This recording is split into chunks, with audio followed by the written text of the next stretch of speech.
Well, Valentine's Day is coming to the parks. We're going to tell you all about the offerings that they have for you. Universal's all ready for Mardi Gras, and we're going to give you all the information that you need to know. And we're going to talk about annual passes in Universal, Disneyland, and Disney World tonight.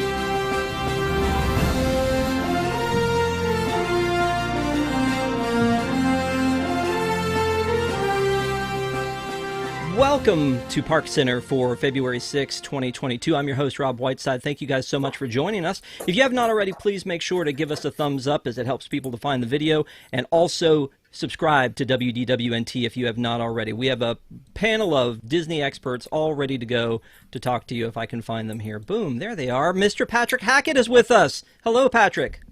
Hey, what's going on? I don't know, dude. It's your world. I'm just living in it. And then with us from Disneyland is Allie.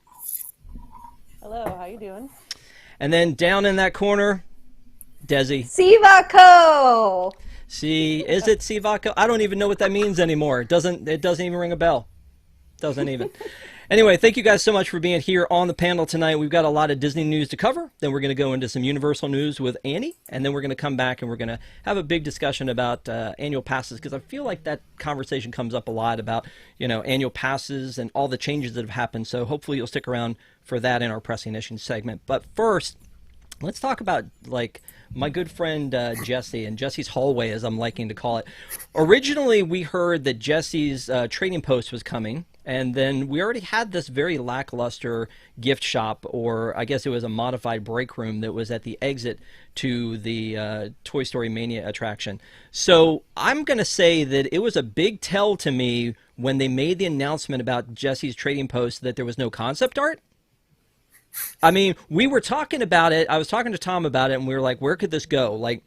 There's that little section of queue right at the beginning of Toy Story Mania that looks like a toy box. That would have been a neat place for it to be. Maybe it could have been beside, the Roundup barbecue. But, I mean, Patrick, it looks like it's going to be stuck back in that hallway.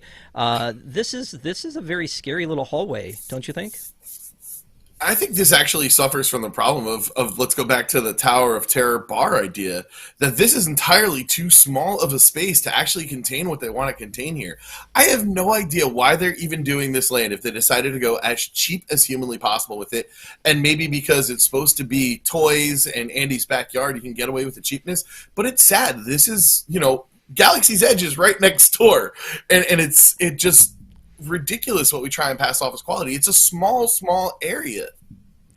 It's a small area. It's a small world, Patrick. I don't know if you knew that or not. Allie, can you describe for us in detail all of the places in Disneyland where they've shoved a gift shop into a break room? Can't think of any offhand. There are definitely a couple small gift shops, but looking at those pictures for Jesse, I'm not super excited for that. I don't know why we're cramming more things in there and not doing a good job of it. That is a land we usually just kind of walk through to go back to Star Wars. Yep, that about makes sense. Desi, any insights?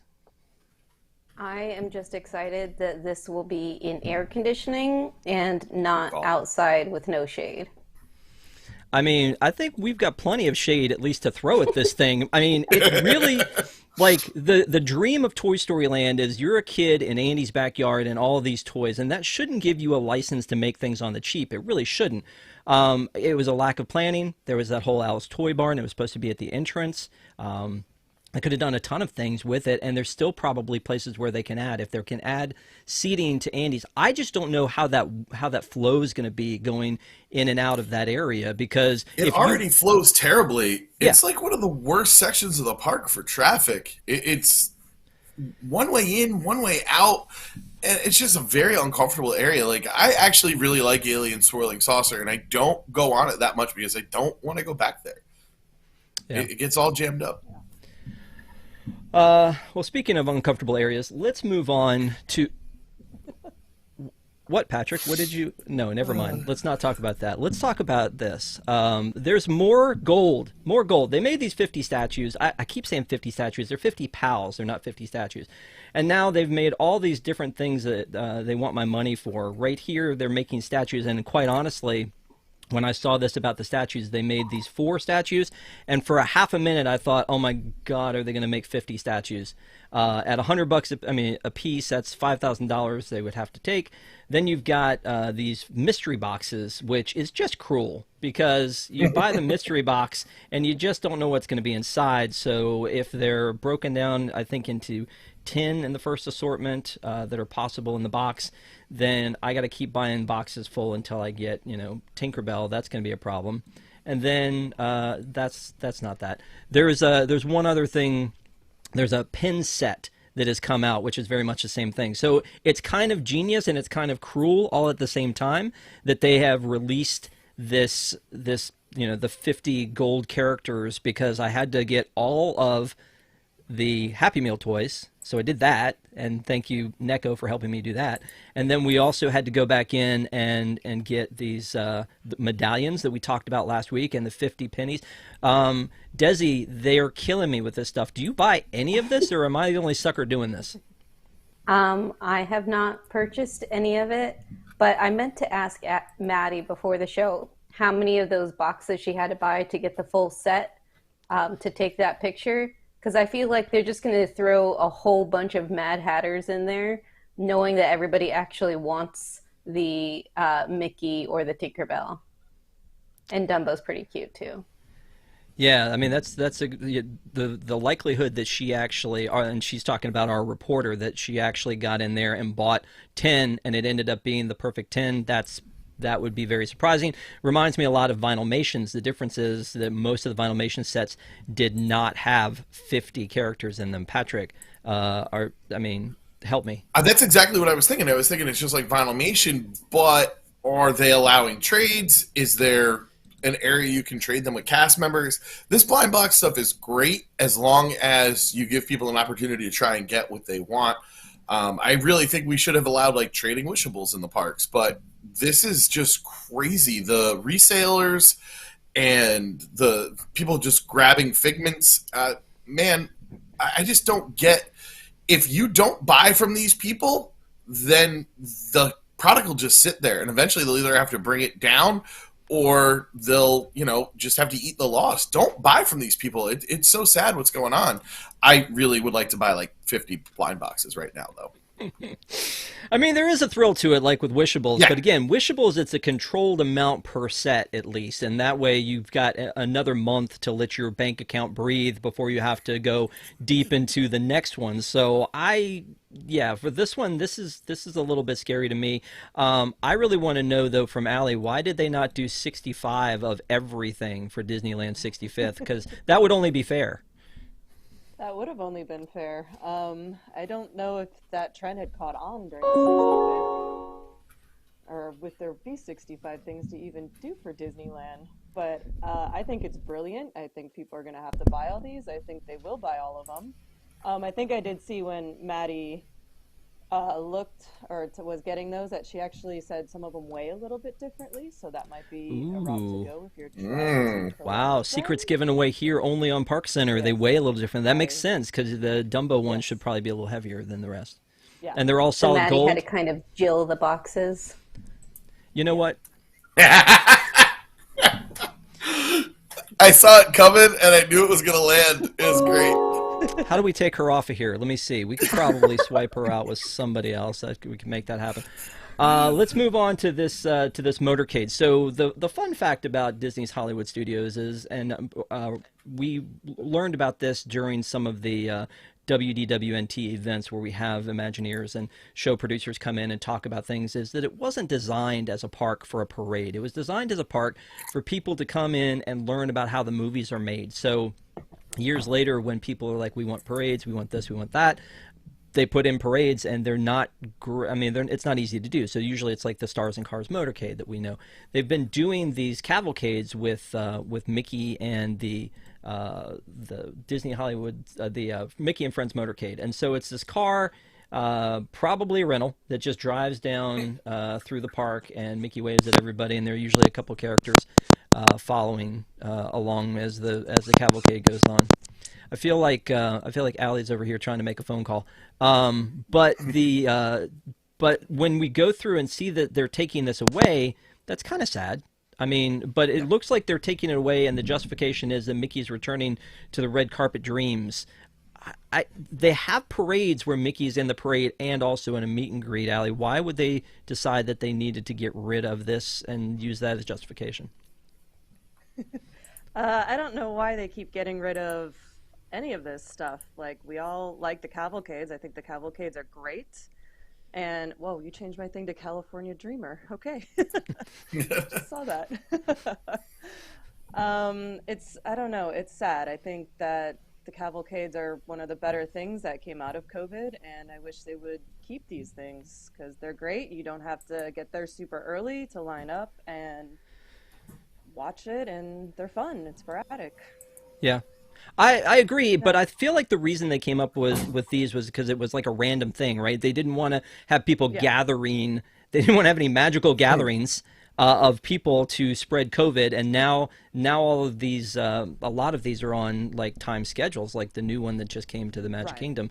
So I'm at a loss as to why they don't just like reinstate parades where parades are possible. I'm probably going to regret this, but I'm going to go to Desi on this one. What are your thoughts? Well, as someone who has young kids, I have really enjoyed having the cavalcades because their number one thing when they go to the parks is they want to see Mickey. However, they also don't enjoy waiting in line. So just like walking by and seeing Mickey randomly drive by in a car was super exciting. And it also meant that we could just stand there and wave at him as he went by, and they wouldn't have to wait in line to see him. I am fine waiting in line with toddlers for a short while, but I don't know what it's going to be like. And if they could actually hug Mickey or give him a high five, they'd probably be more willing to wait in line to see him. But considering it's basically the same experience, he just happens to be inside and you're a little bit closer, it's not that great for people with toddlers. I'm still a little confused, though, as to why there's not allowances to get little kids to come closer to characters who have masks. And I mean, I'm sure it's a safety thing, and I'm sure it goes back to, and I'm going to let you touch on this one, Patrick, but I mean, I'm sure it goes back to COVID safety protocols, but it feels like a little kid, giving Mickey like a little side hug should be okay, but maybe not. Or a fist bump, something. Yeah, a little dap. I think that's fine. In terms of the motorcade, I don't know why it's going away. I echo what Allie and Desi are saying. I mean, we could always go back to because money, but let's go to Hollywood Studios of the way begone era, and every time a movie came out, those characters were in a parade, and it's great promotion for the movie. And when we're trying to push so many people to Disney Plus, wouldn't it be wonderful if the second that, oh my God, Raya and the Last Dragon, if they're out in a motorcade, come on, like let's step it up here. Yeah. Okay.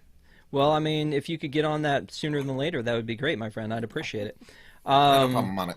I think that whenever any of us think, and we'll move on to our next topic here, when any of us ever think about Disney parks, a lot of times we're thinking, for us who go a lot, trying to time our visits around festivals and things like that. I don't think ever in my wildest imagination did I say, I really need to hit them up during Valentine's Day because I'm sure they're going to have a lot of stuff available to me for Valentine's Day. And yet, here we are. There are a ton of offerings for Valentine's Day. There's a list on our website, wdwnt.com.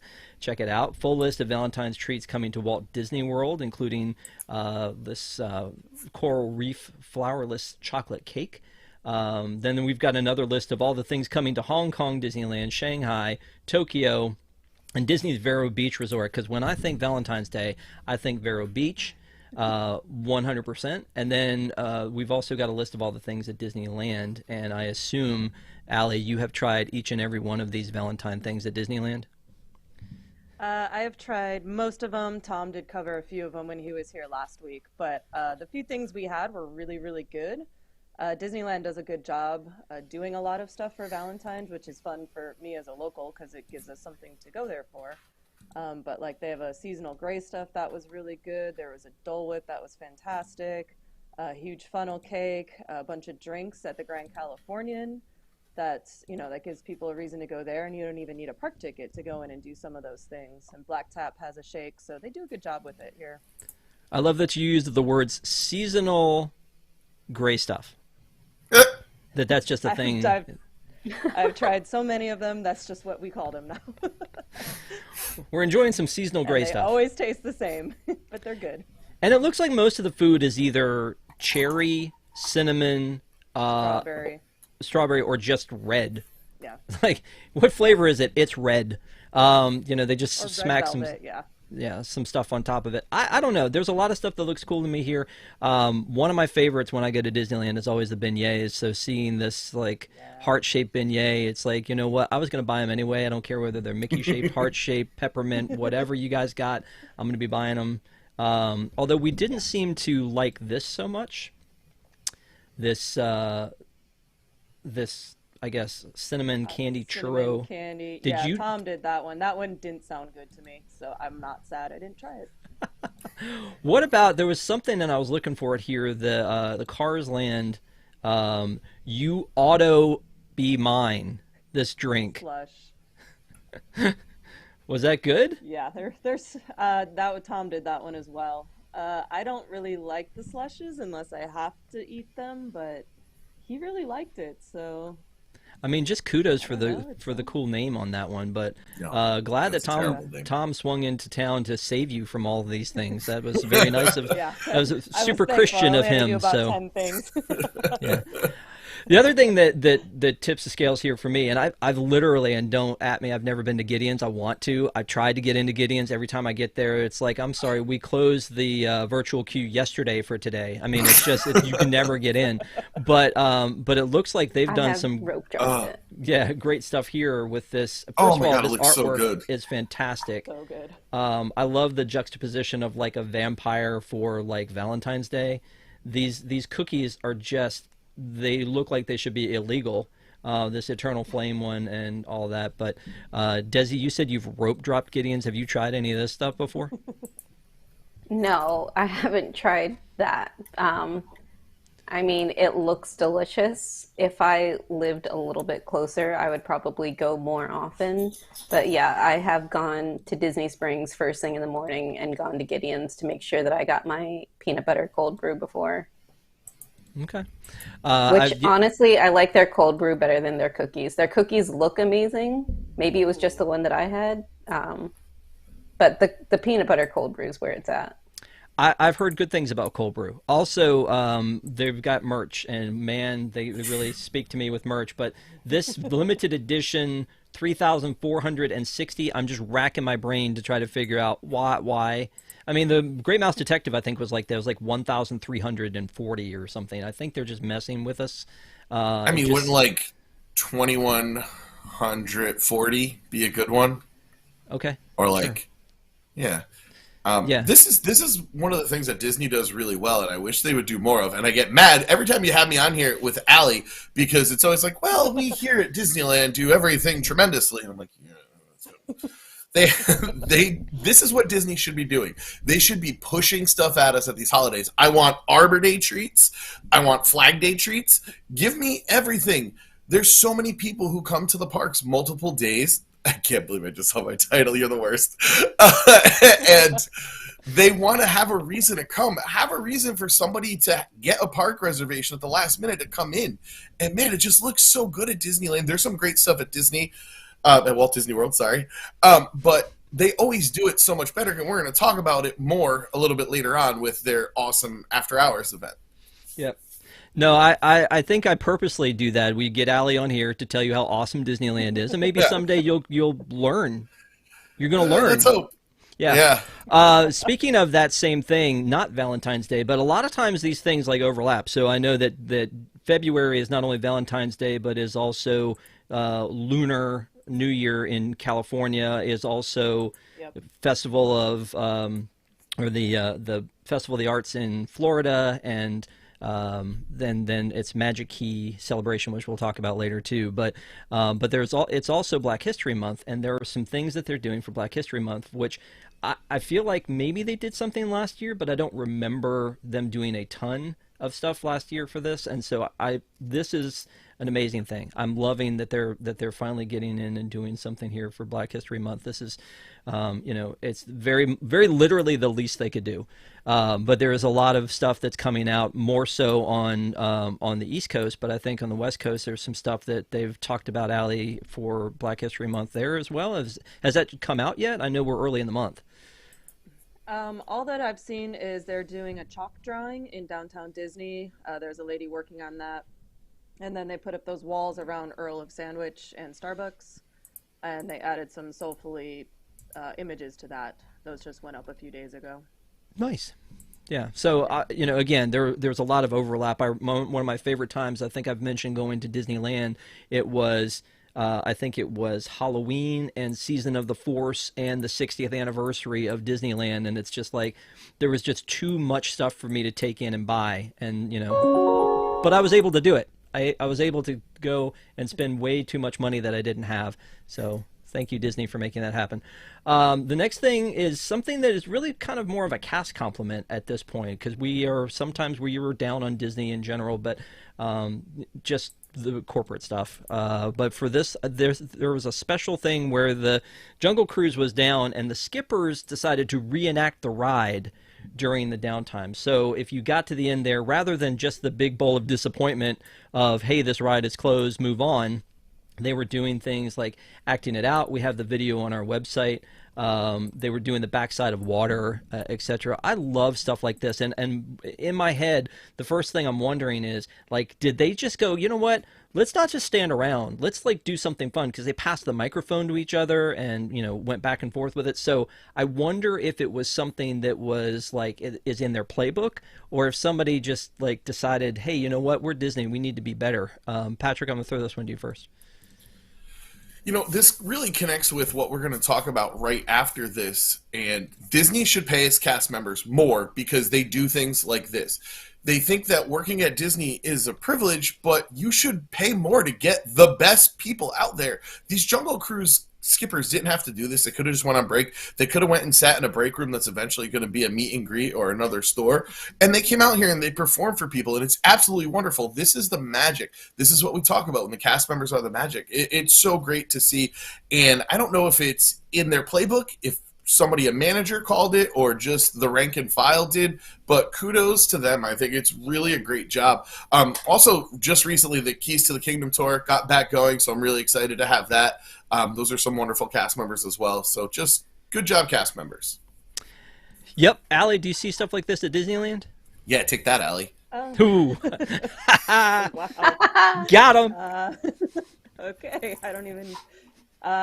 no, I haven't seen that, but I mean, yeah, the cast members were amazing. I think that video was fantastic. That's awesome that they did that. I would love to see something like that at Disneyland, and I'm sure that one day we will, with all of our good snacks and our great stuff. Yeah, I mean, again, if you have not tried the gray stuff, it's delicious, and don't believe me. Yeah, ask Desi. Desi, any other thoughts about this? First off, I actually don't like the gray stuff. I think that the dishes are liars. But I'm sorry. But I thought this was super adorable. I don't think it's in their playbook. I think this was just something that cast members came up with, because the Jungle Cruise has been down before and we've never seen this happen. So unless this is a new thing that came down from management, I'm convinced that this is something that the cast members just came up with on their own. But I wouldn't be surprised if management then decides, okay, yes, we need to do this going forward if it ever goes down again. Okay.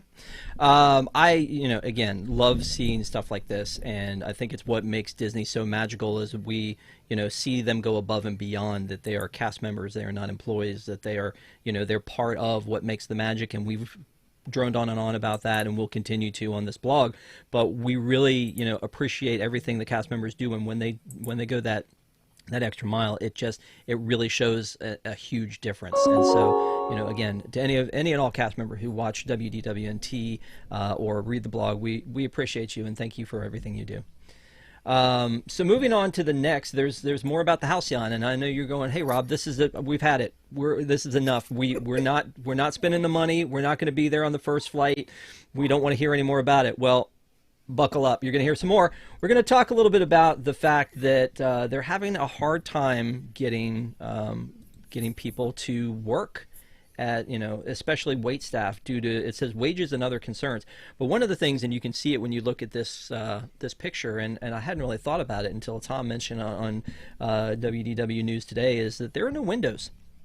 This is a weird environment to be in. Even if there are pretend windows, you're basically in a box and serving people who are confined and quite possibly, we don't know, may be upset. We're not sure yet. They may be having the time of their life, but they may be upset.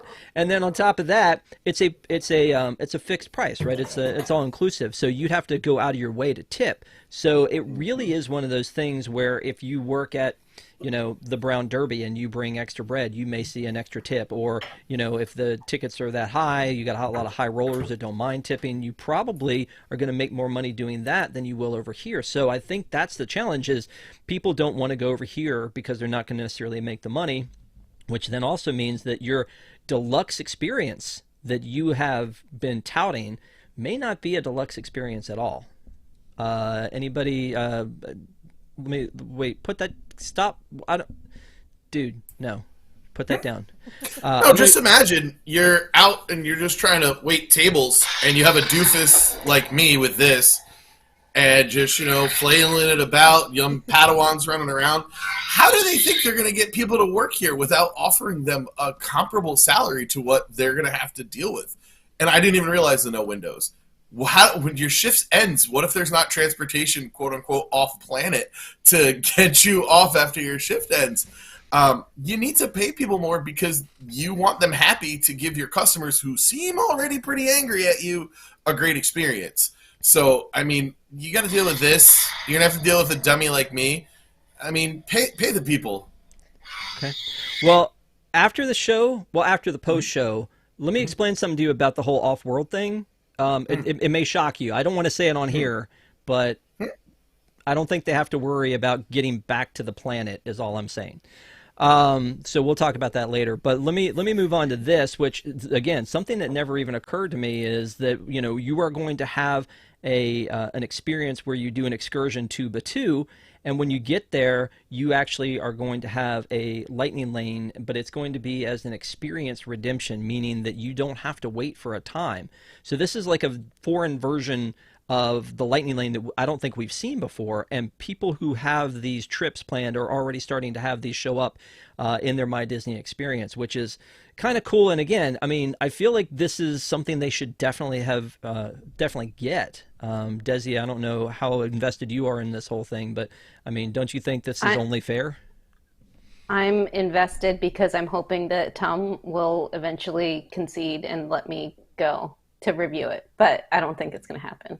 However, I think, of course, you're paying so much money, you need a lightning lane. But I think everybody, as soon as they get off the Halcyon and land on Batuu, the first thing they're going to do is try to get on Rise of Resistance. So you're going to have a huge number of people all trying to get lightning lane at once. And then what about the people who have paid for that time slot, the $15 per person, to ride at that exact time that the Halcyon happens to land? Well, you've got 100 rooms, so I think that's not going to be a ton of people, but you're not wrong. I think that's the thing you're going to want to make sure you get done on your excursion. It's certainly not going to be run to the milk stand, I wouldn't think. But because you can do that any day of the week for much less. So I agree to that. Let me show you one other thing, and I'm going to hit Allie with this one, because when Batuu opened and Star Wars Land was a thing, everybody was like, oh good, I get to go live my Star Wars experience. Not really. You don't get to dress up when you go. So I hope you're not planning on doing that. And if you buy a lightsaber, God help you if you're swinging it around. So now they are selling all of this exclusive clothing for the Galactic Starcruiser so that you can live your experience on the Starcruiser. You just can't do it in the parks. So you're going to buy this stuff that's basically either for you to wear once on the Starcruiser and never again unless you're wearing it around the house, and if you are, I don't want to know why. But they've got some really cool looking things on here. The weird thing is that all of this stuff is available through Shop Disney. So if you go to Shop Disney, you can search it, you can put it in your cart, But when you go to buy it, it's like, do you have a reservation? I'm sorry, sir, do you have a reservation? No, you can't buy this. This is only for people who have a reservation. Allie, I would buy it. can you get me a reservation so I can get like a pair of those long gloves? I cannot get you a reservation. I'm with Desi. The only way I'm going to be able to go is if Tom invites me to come review it. So, yeah. But what do you think about the closing, only having the clothes available and not being able to wear them in the park? I think that's ridiculous. I don't know why. I don't know. All of this Star Wars stuff is just insane to me with this whole cruise.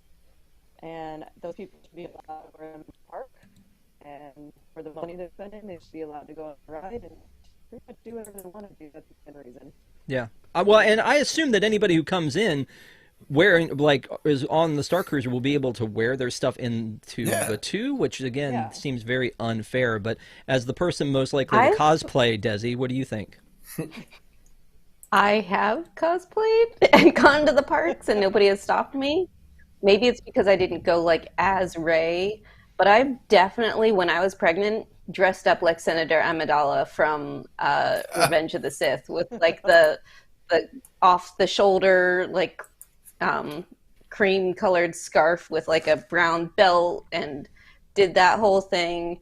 And I've gone as like a female Kylo Ren.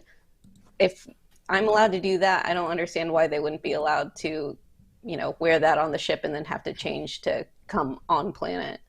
But yeah, I would absolutely, if I was staying on there, I would cosplay the heck out of it. Well, and again, I mean, some of the stuff seems fairly affordable, even though this like this pair of gloves is $16.99. But that Princess Leia dress, which looks very intricate, is $99 for a kid's version and $125 for an adult version. It would be very confusing to me to see Mom and the little girl wearing matching Princess Leia dresses, because that's so not canon. It just blows my mind. I don't even know how you justify that at all. It would really hurt me. One last thing again about the Halcyon before we move on, which, by the way, how crazy is it trying to explain to somebody who is not a huge Disney fan? They call it Star Wars Hotel. Yep, but it's Star Wars Galactic Starcruiser. But it's the Halcyon on the Chandrilla like line, and it's just like Starliner, yeah, you too confusing. But hopefully, to help you out, they've done something which I always appreciate, is they've made a comic book that gives some backstory to the Halcyon. So, you know, very cool to me that they do this and give you kind of a look behind the scenes as to why things are the way they are. I don't know if the comic book is required reading, but while I cannot afford a flight on the plane or on the ship, I did buy the comic book. And then, of course, they get you multiple covers. You got to have all the variant covers. But I love when they do this kind of synergy, because they own Marvel. They can make these Marvel comics. They did it for Galaxy's Edge. They did it for the Avengers Campus with Web Slingers, and now they're doing it with the Halcyon. Now, I will buy these all the time. Like, I used to buy comics all the time. Now, basically, unless it's like a park tie-in, I'm not getting. They've done a lot of cool stuff with like Figment and Haunted Mansion, and I know Tyler's a huge fan of that stuff. So, any comments on that before we move on?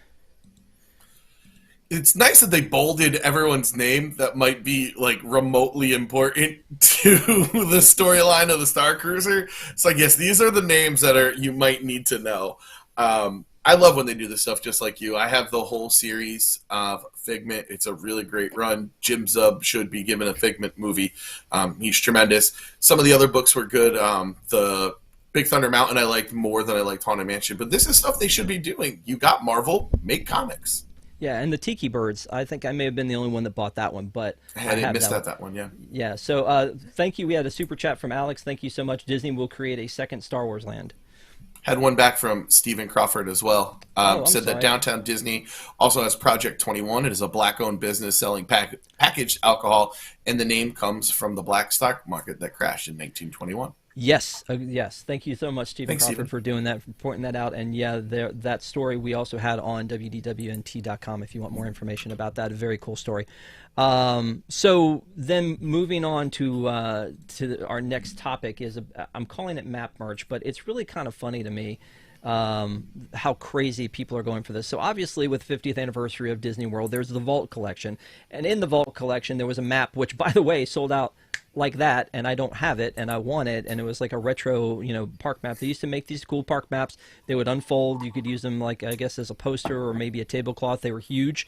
Disneyland kept doing them long after yeah, you have a book. Okay, stop showing off, dude. This is we're all in this together. We're not showing off. This is a bad time to do that. We'll show off in post-show, okay? Okay, buddy? All right? You feel better? Okay, cool. We'll do that then. All right, so here's the map jersey, which became a big deal because Tom wore it on News Tonight and also had written an article about how we found them, and then they weren't supposed to be out yet, so that was fun. This, oh my gosh, these Crocs, right? This is kind of insane that that's a thing. And then there's a puzzle. This is not, outerwear, but there's a puzzle that you can get of this map. But to me, they got me. This is the one. I gotta have me. No. I gotta have me the bucket hat, man. This looks fantastic. I love this. It is just wild and crazy enough that it just might work. But I can't imagine, and I'm sure somebody will do it, and maybe it's Desi, I don't know, that will get the Crocs and the hat and the sweatshirt. And let's hope, let's pray that they make pants. Yes, exactly. Yeah. There is no way. I know that this line is very popular. It's just not for me. There's too much going on. I'm more into a simple hint of Disney type of style that I could get away with wearing in the real world, and I feel like I could not wear any of that to Publix without somebody looking at me like I was crazy. Oh, come on. This is very modest. Are you kidding me? Look at that. This is very understated. This is the creation shop of clothing. It's very mild. It's very clean. Yeah, it's fantastic. I don't know why. I own half the creations shop probably because that is definitely more my style than this. I'm sorry. I know a lot of people like it. Allie, you were just at Disney World. Did you buy any of this stuff? I am guilty. I have the Spirit jersey. Hey, there we go. Come on! I was there that day at the Contemporary where they released it, and then they, quote, didn't release it, so I went over to get it, and they ran out. And then we came back here, and they actually released it, so I had Kayla grab it for me, and Tom actually brought it out last week, and I wore it to the park last week, and I got a lot of compliments from cast members. Yeah, No absolutely. shame, I love it. Yeah, I was walking around. I know with a lot somebody. of people love it. I'm sorry, but I was walking. Somebody in the chat just said the hat is sold out in the parks. Come on, Disney! Don't anybody say the word supply chain. I don't want to hear it. I don't want to hear it. I just think you don't put it on sale until the supply is in. They could have controlled that, right? If they know that it's coming, just put it in a little warehouse, put it in a box until there's enough for everybody, and then let's sell them rather than create this this supply and demand issue. But I mean, that's what capitalism does, I guess. But man, these shoes, whew, gotta get them shoes. Oh, do they blind you? Is that too much for you? I feel nauseous every time you put them on the screen. All right, that's fine. Let's talk about something a little bit more fun. Is the Sweethearts After Dark, the Disneyland After Dark Sweethearts Night. Allie, I'm jealous. Give me a nod first. Did you go to this? No. Okay.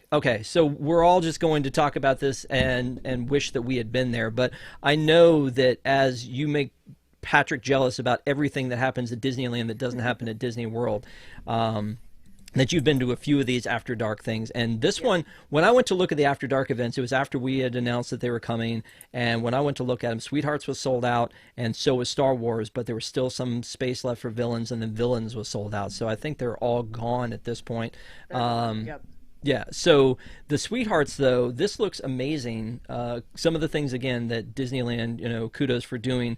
They have these beautiful guides, which we have, we have guides like this at for the Florida events too. But this credentials with the customized lanyard with the Mickey and Minnie heart, just so good. So amazing. So that was really cool.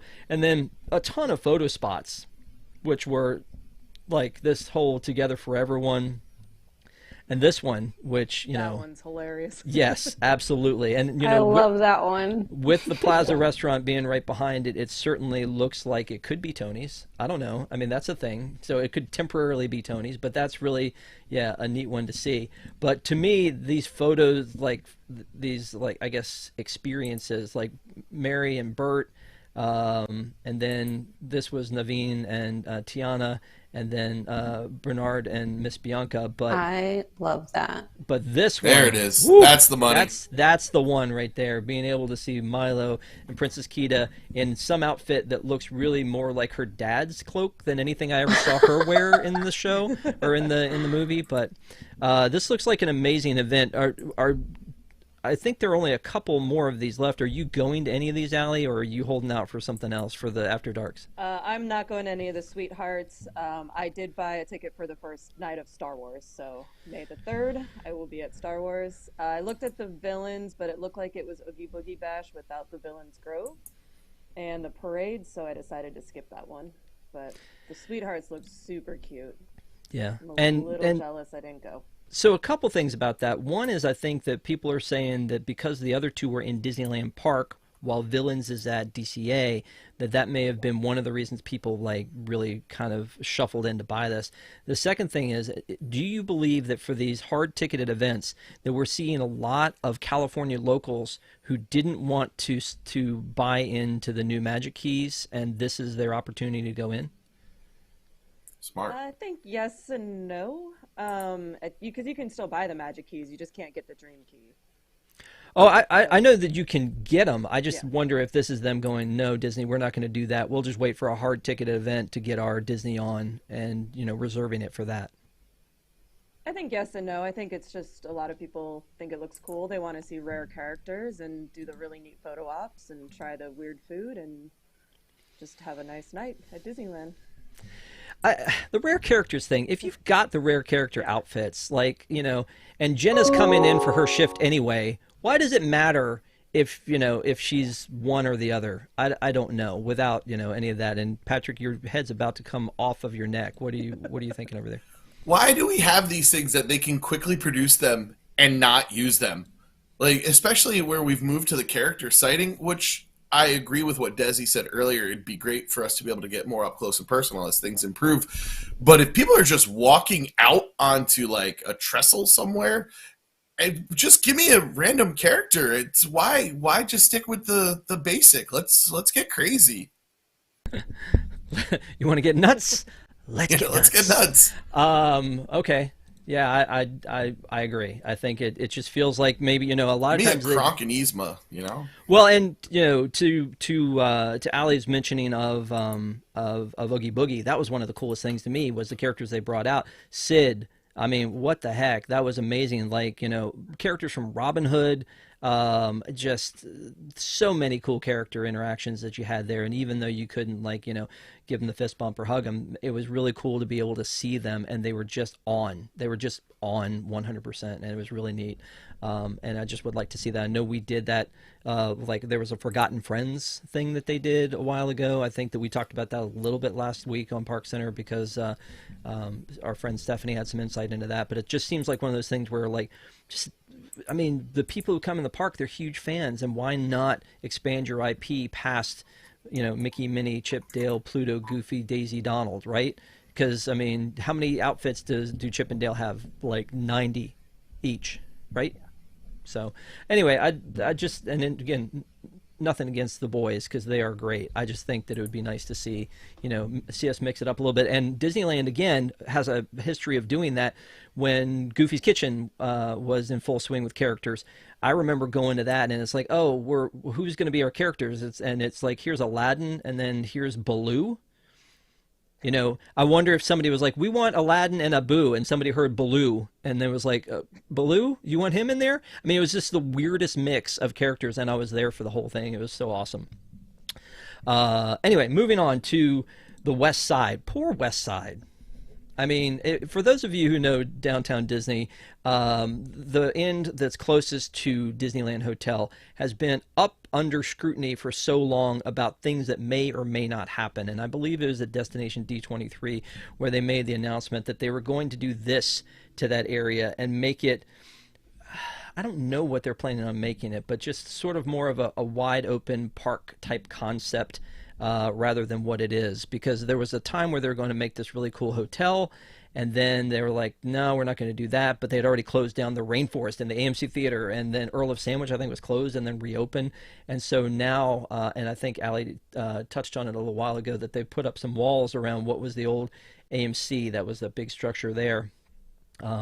So that they've started construction on this project. And Allie, I don't mean to hound you about everything Disneyland, but I feel like since you're the California dreamer, you know more than we do about some of this. What's the project like projected timeline on this thing, or is there one? And what all is being affected by it? I haven't heard anything for a timeline. So they got rid of Sugar Boo, and then they got rid of the Starbucks, and then Earl of Sandwich. And they're just going to make it a green space with seating is kind of what it looks like. But I think it's a little ironic because they got rid of all the food places down there. So I don't know what you're going to sit down there and eat. Seems a little odd to me, but people are a little upset. They liked going to the movie. They liked ESPN. They loved Earl of Sandwich. So I'm not really sure what we're doing here, but hopefully it ends up being really nice. What are we doing here, people? Allie wants to know, what are we doing? There's nothing down there. Like, I don't know what they're doing. Yeah. The Star Wars store. That's all there is to do down there. I see Michael Sullivan saying Anaheim reneged in money for hotel. Well, there was supposed to be a hotel, like an entranceway on the other side, and some land that they bought over there, and then they moved it to the west side, and they were going to do that. Now there's the whole Disney Forward, where like, hey, maybe we'll take that land over next to the Disneyland Hotel and expand the parks. Come on, people, let them do something here. I mean, the whole reason that Anaheim like makes money and exists is because of Disney. Let them build some bigger stuff. Like, honestly, if IHOP has to go for there to be a Wakanda, let's make it happen. I don't even know what we're waiting on here. Patrick, thoughts? Mute. Wow, that's been a long time. First and foremost, people who still refer to Disney Springs as Downtown Disney were very concerned that Earl of Sandwich were closed. I had to discuss that with my family at dinner tonight. Sure. So Earl of Sandwich, we're still in Disney Springs. Why are they going to make just like a green sitting area? That's absurd, especially like Ali said, there's no food in that spot. I don't know, man. What are we doing seems to be kind of the direction of the Walt Disney Corporation right now. It might be their new slogan. What are we doing? What do we even do here? Toontown is coming. They're coming for Toontown to do the same thing, right? Like the big thinking tree or whatever the heck it is. Epcot, they blew up the center of Epcot for this grand, huge celebration center, which is now probably just going to be some artificial turf. I mean, it's like their new solution is let's make this more modern by making it open and empty, which is great for crowds, I guess. I mean, I loved it with the hub, right? So the hub at the Magic Kingdom, when they took it from one ring to two rings and made that, made the little areas for like the dessert parties or, for people to chill out in during the day, that was a great addition to that in the middle of like what is the busiest park in Orlando. To be able to have that kind of breathing room was great. At the end of Downtown Disney, I don't feel like that's something that anybody asked for. I didn't raise a hand for it, but I don't know. Desi, did you? It was probably Desi. It was Desi all along. You got me. I knew it was definitely me. Sorry. Any thoughts? I just want to make sure you're still awake down there. I have only been to Disneyland once, so I don't have that much to contribute to. No. Well, I'm sorry. You think you didn't have anything to contribute before? Wait till we talk about this. The World of Color is coming back, but of course is under refurbishment, which I feel like it's been under refurbishment more than it's been open. But we'll let Ali speak to that. But at the same time, there's some fun and exciting things in the fact that we are looking at Fantasmic finally coming back. They're putting together the finishing touches. We already know that it's coming back in 2022. I'm hoping that these new changes and upgrades that they're putting in for both the one on the East Coast and the West Coast are going to be great. But I don't know, are there supposed to be changes coming to World of Color, Allie? And again, any ETA, or is this just basically sometime summer 2022? Sometime in 2022. I haven't heard of any changes necessarily coming, but like every time I'm there, I feel like the fountains are up, and then the next time they're down, and then they've just been working on it constantly. So hopefully they do some upgrades. I mean, it was already a great show, but I'm super, super excited for both of those shows to come back. We need them. Yeah, I look at this too, and I mean, Yeah. I've talked about this, like when the rivers of America has been drained, or there's a like canopy around Cinderella Castle because they're doing something on it. If this is your first trip to Disney's California Adventure and you see this monstrosity of these, Such fountains, bad show. yeah, this is right smack dab in the middle. I mean, you cannot avoid this. They purposely made this waterway in the middle, and just like any of the other parks with water, they built cool things around it. But you have to stare at this, and it feels like I've seen the fountains up more than I've seen them down. Honestly, it just feels that way. Yeah, they've pretty much been up the last probably month and a half. But yeah, drain the water, add some water, drain the water, add some water, and then all your pictures with your Mickey wheel have empty. Ugh. And the shame of it is, this is one of my favorite shows. Like in the villain one, the Neil Patrick Harris one for the anniversary, like in any incarnation, this is just a really fun show to take in. And Patrick, I don't mean to like drag you on the whole Disneyland thing. Have you ever seen World of Color though? I mean, I've watched it on some of the great videos we have right here on youtube.com. While you're working from home, probably? No, I only work when I work from home. Thank you very much. It's work cool. all day, although I do listen to WWN tunes while I'm at work. There you go. Okay. Well, again, we're going to leave Allie out of that conversation. I mean, not Allie, Desi. Allie? Desi. Okay. We're gonna leave Desi out of that conversation, but maybe she likes to talk about cruise ships because the wish has not been granted. Your wish has not been granted. It has been delayed. And there is a full statement on our website from Disney about this, and apparently the short answer is that the Disney Wish, which was supposed to launch I think in June, is now going to go into July 14th is the new date for this. And so the weird, crazy thing is that this has moved a lot of stuff around because they're moving the dates up, and then people who had those other dates, their dates get moved up. And so they've got this 50% off discount that they're doing, which is very nice of them to do. Like, they didn't have to do that for people, but it really changes everything. If you've reserved, way in advance at work, for those of us that don't work from home, if you've reserved this time off, that you're going to go and take your whole family and you've got everybody together. We're going to go in June. Yep, we're going to do it. Everybody's got their calendars cleared, and then now you can't do it. Now again, if it's not ready, it's not ready. We don't want a Titanic situation here, right? If the boat is not ready, too soon. Is it okay? 103 years later. It's not even too soon from the movie, so I don't really know why you're doing that. But I mean, Desi, you'd like to talk about ships. Talk about ships. How do you feel about this? I mean, I get it. And if I was booked on the maiden voyage and it got pushed back, yes, I would want to make sure that my cruise, I still get to be on the maiden voyage. It sucks that people have to rearrange their schedules. I feel more sorry for anybody who had that week already planned and now they're getting booted off for the people who had the maiden voyage, and then everybody behind them, because it's like, well, I already had this planned.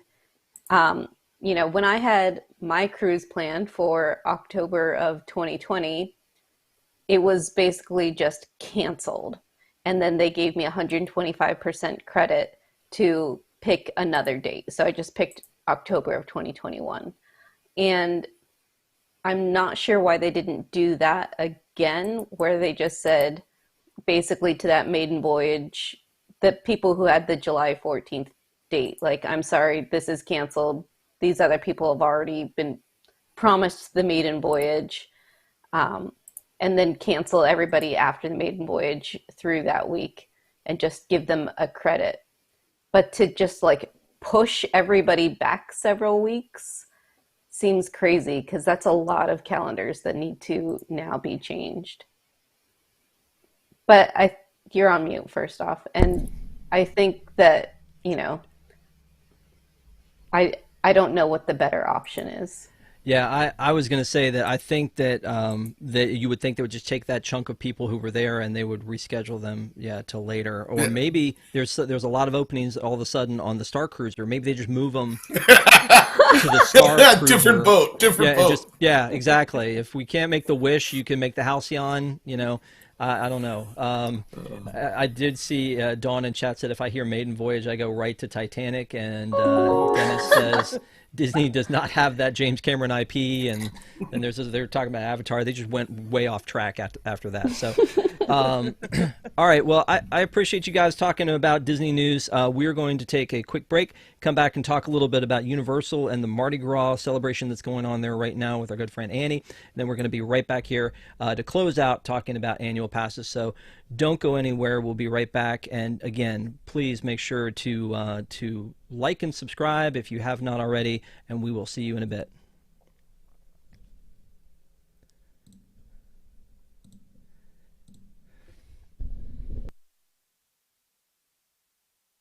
Welcome to Deep in the Plus.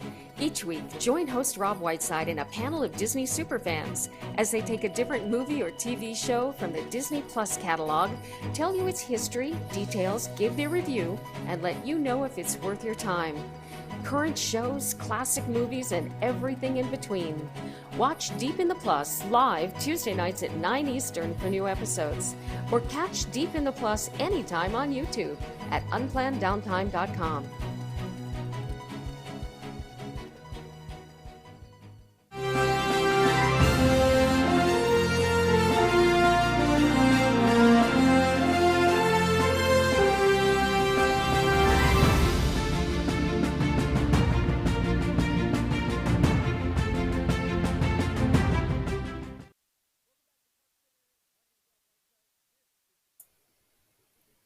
Rob, muted. Muted. Bango. By the way, the reason for the mute is that so you don't hear all the clicking. Just making sure that you know it's for you people. We're doing it for you. So I apologize for the mute. I will say, though, that from time to time we are able to talk Universal because a lot of this is carried over. I think a lot of us growing up or even now will go to a Disney, like on a Disney vacation and then spend a little bit of time at Universal. And for someone who spends a lot of time at Universal, we go to our good friend Annie. How are you? I'm great. Thanks for having me. I'm excited to talk about Mardi Gras. Yeah, thanks for not being on mute, because me and Patrick are ruining it for everyone tonight, so I appreciate it. Thanks for being right there and ready to go.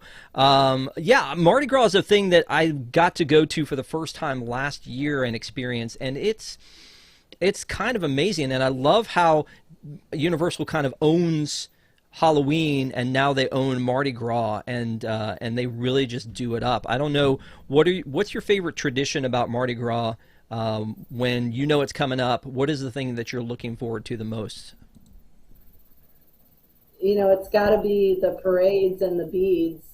Concerts are great too. That's another one. But the parade is just so iconic when I think of Mardi Gras, especially at Universal. Okay. So when I think that started Friday, right? No, Saturday. Okay, so Saturday. So I know that you were there, and some of the other folks from Universal News Today, Parks News Today, were over there and checking out some of the offerings that they had. There's a lot of food offerings over there, and there's the floats. They're doing the parade again, though, right? Where I think last year their floats were just stationary. Yeah, last year they had them all around the park. They had performers throwing beads from the stationary floats, but this year it is back. I hear, Disney's still got their cavalcades, but Universal is got the parades back. We obviously had our Christmas parade, but Mardi Gras is even better. Let's cut to the food, and let me ask you, what's the best thing that you've had at this Mardi Gras? The bubble waffles are the best. They've got the ubi and the matcha ice cream, and they've got like a matcha waffle and a Belgian waffle, and they've got Pocky, and they've got marshmallows and all sorts of things on top of it. It's delicious. It's photogenic.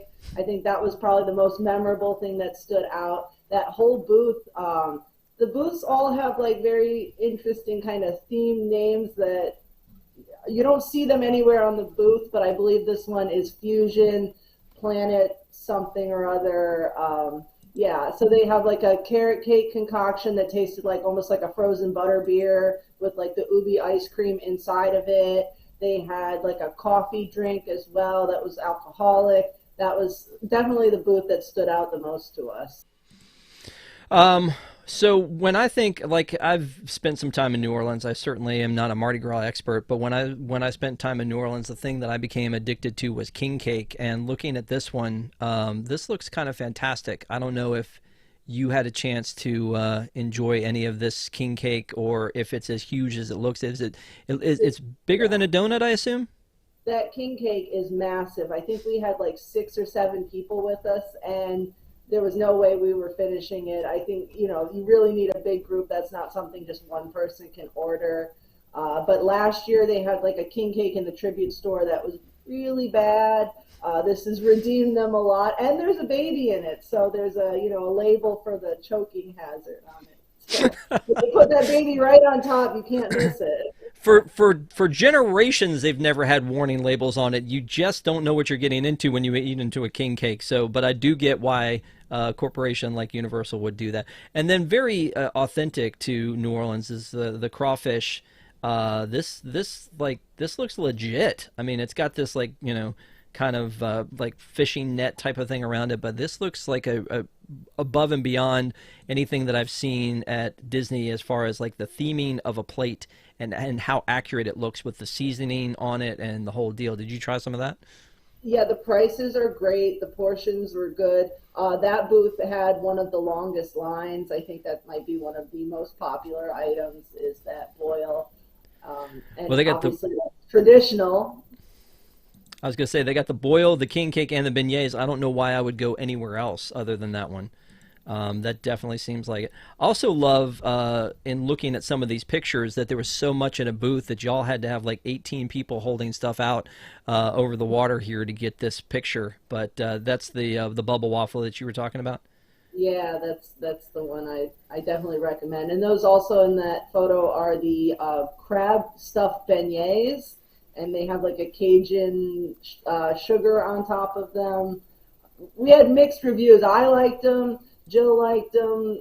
Tom wasn't that crazy about them, but I think they were pretty good. I think everything like at that specific booth was the best. Okay. So when we're talking about Mardi Gras and beignets and all this stuff, the food sounds like it is definitely the star of the show.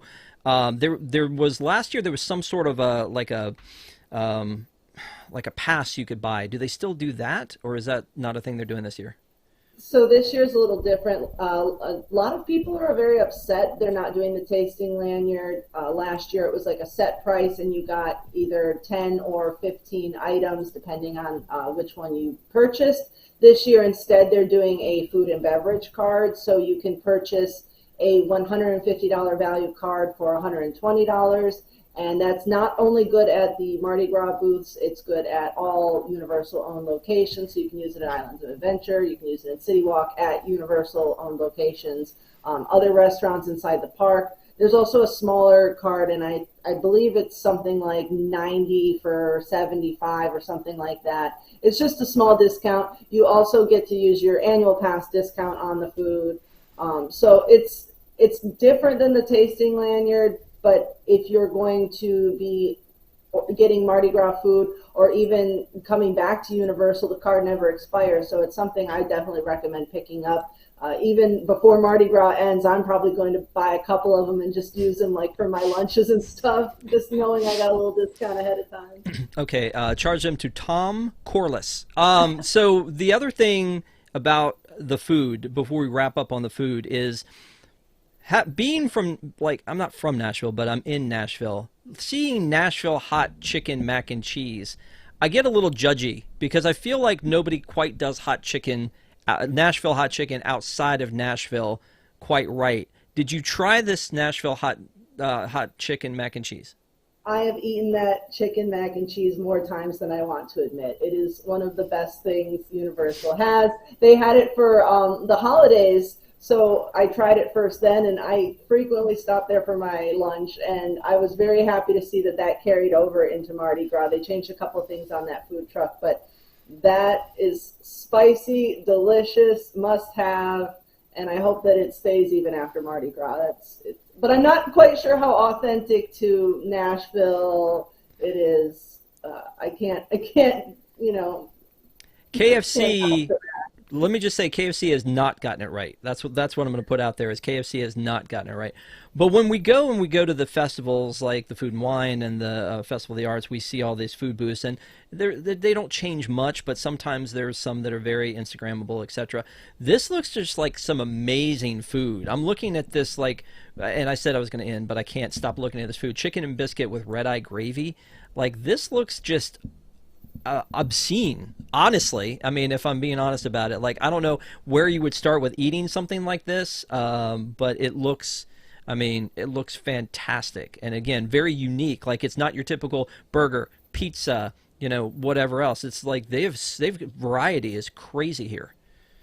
Yeah, I agree with you there, and I've covered plenty of festivals at Disney, and once I've eaten all the food, I don't really need to revisit too many items. There's a couple things, but with the Universal festivals, once I've reviewed all the food, I'm like, okay, there's so many things that I want to hit back and try again. So I think Universal's really stepped up their game a lot, and I'm impressed.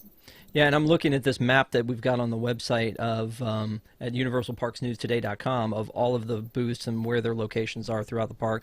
Looks like they've done a good job of spreading it out. I'm not surprised, but I will not be also surprised if someday there is something in Diagon Alley. Honestly, I'm surprised they haven't figured out a way to sneak it in there just a little bit, but it certainly wouldn't be canon for the area. But they're running out of room. It looks like there's so much going on with this. So last thing before we move on to the next bit is, what one thing would you recommend to any of our viewers, anybody who has not been before, when it comes to Mardi Gras? What is your big tip for them, whether it be time to go, thing to get, whatever? Ooh, that's tough. That's what we do here. We ask the tough questions. I think I gotta say, you gotta see the Mardi Gras parade. It's fantastic. The floats are themed to, this year is Party Out of This World, so there's a lot of space-themed floats, space-themed costumes. I know I mentioned Tom rode the Gator float, and I know that we had some technical difficulties, but you can also go on the Universal Orlando app and get a virtual line spot to ride the floats yourself. So if that's something that, if you're not interested in watching the parade, you can also be in the parade and ride those floats and throw the beads from the parade. So, parade is the way I say, if you're coming to Mardi Gras, beignets and some parade, that's the go-to. Very cool.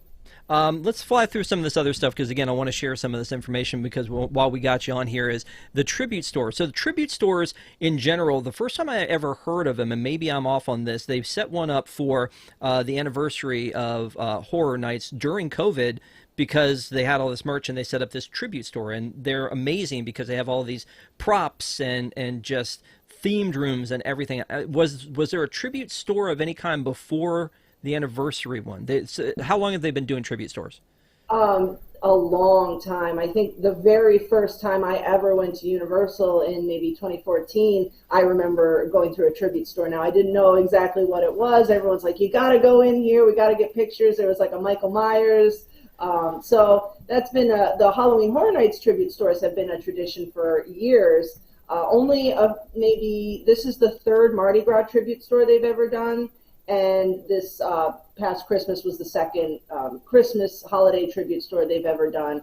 Jurassic was the first summer one they've ever done. And now, obviously, we see that not only are we getting Halloween tribute stores, we're getting, every other festival time of year. It's kind of become like a year-round thing. So I'm looking at this Monsters Tribute store, and I'm wondering where is this one? This one is in Sahara Traders, which is the gift shop at the exit of Revenge of the Mummy. Revenge of the Mummy is going to be closed until late this summer, so it's roughly about a 6-month refurb.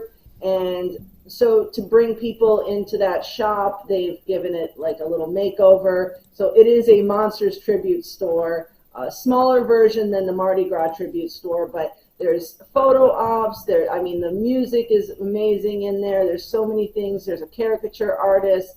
It's fantastic. And I think Universal has really realized that their guests want these themed, immersive stores, experiences. And it's not even so much about going in to buy the merchandise as much as it is almost like a walk-through museum for fans.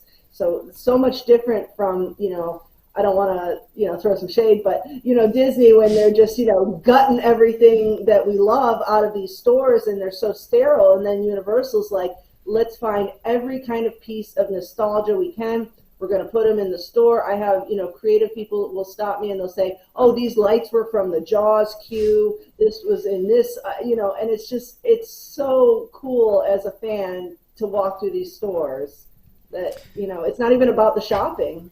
Yeah, no, I agree. I love them when I get to see them, so I appreciate you talking on those. Let's talk about E.T. When I first heard that the queue was going through refurb, I was crying because I thought it was the forest section of the E.T. queue, but apparently it's just this lobby area when you walk through, but I don't understand what they're doing. Do you have any concept? I mean, all these this specific type of I guess it looks like trash bag chic that they've got going on here. I don't get what it is that they would possibly be doing in there, but when I look at it, the one thing that it makes me think of is that it's almost as if they're trying to set up a horror house right in the middle, like a horror nights house in the middle of this thing. Do you have any idea what they're doing there? What I've been told is that they're fixing the ceiling, that there's some issues there. I don't know if it's leaking or holes or things like that, so they've got that sectioned off. So I was very relieved when I heard that because, the first thing you worry about when you see, walls or garbage bag chic, the first thing you worry about is what are they going to do? Am I going to be happy with the change? Yeah. So luckily it doesn't sound like anything's changing. It's just for the better. Yeah, no, that's a good thing. I feel better about that.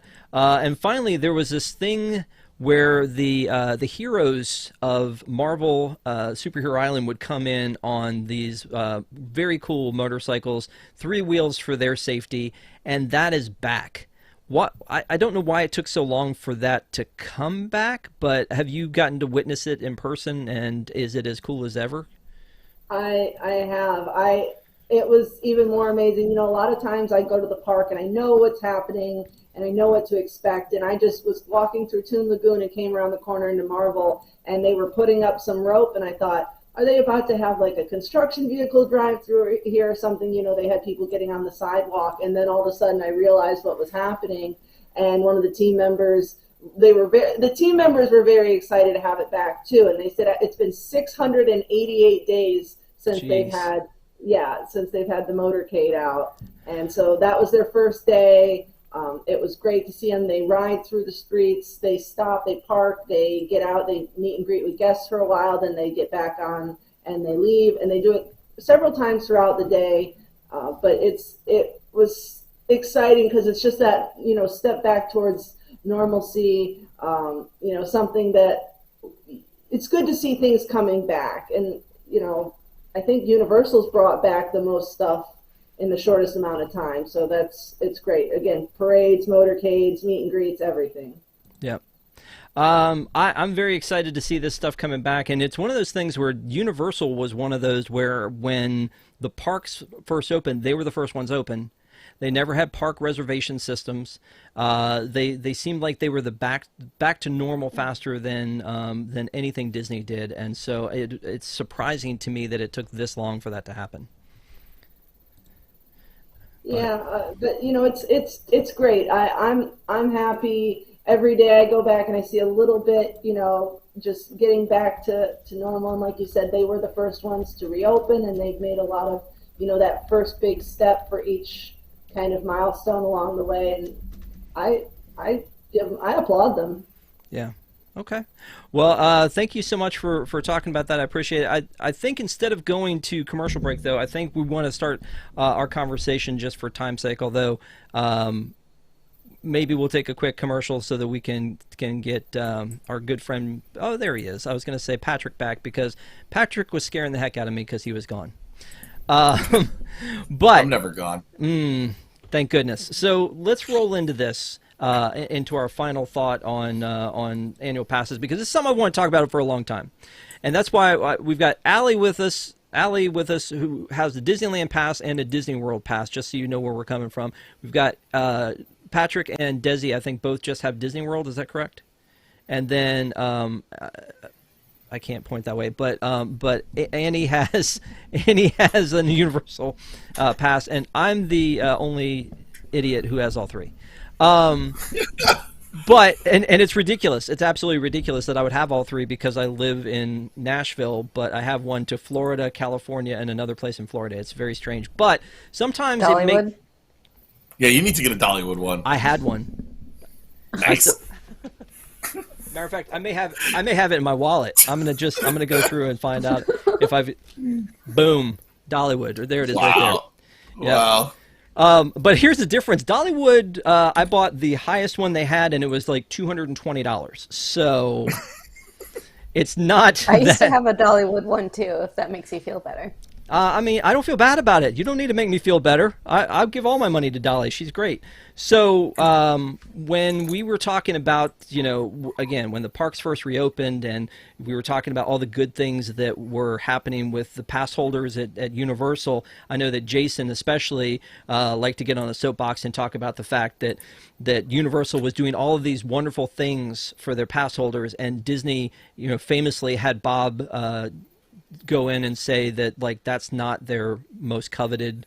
I'm paraphrasing and making it sound better, but not their most coveted group of park goer, because they don't think that annual pass holders spend as much money. And to that I say, this guy right here, I'm spending money left and right that I don't have. So, but when it goes to what the values are of these annual passes and should you get them, I think it's a bigger conversation that needs to be had. So thank you guys for being on here to talk about that. I want to kind of run through first and talk about individually the offerings that are out there. So we're not going to talk about the add-ons prices wise. We're not going to talk about the add-ons, like if you're adding Volcano Bay for Universal, or if you're adding the water parks and more, that kind of thing. But just from a standard point of view for these things, I'm looking right now at Universal's structure that they have here, and let me see if I can figure out why. Here it is. Okay, so for a seasonal pass, it's $349, and seasonal pass is a lot of blockout dates. Then you've got the Power Pass for $399. Not a big jump. A few more things that you can do as far as blackout dates go. The Preferred Pass is $449, and then the Premier Pass is $664. And again, this is only if you're buying the two parks. I still think it's crazy when Universal refers to Volcano Bay as their third park, because it's a water park and that's different. But if you're buying those two parks, and so you look at the Premier Pass and you go, oh, okay, $664 for the most expensive one that I can buy.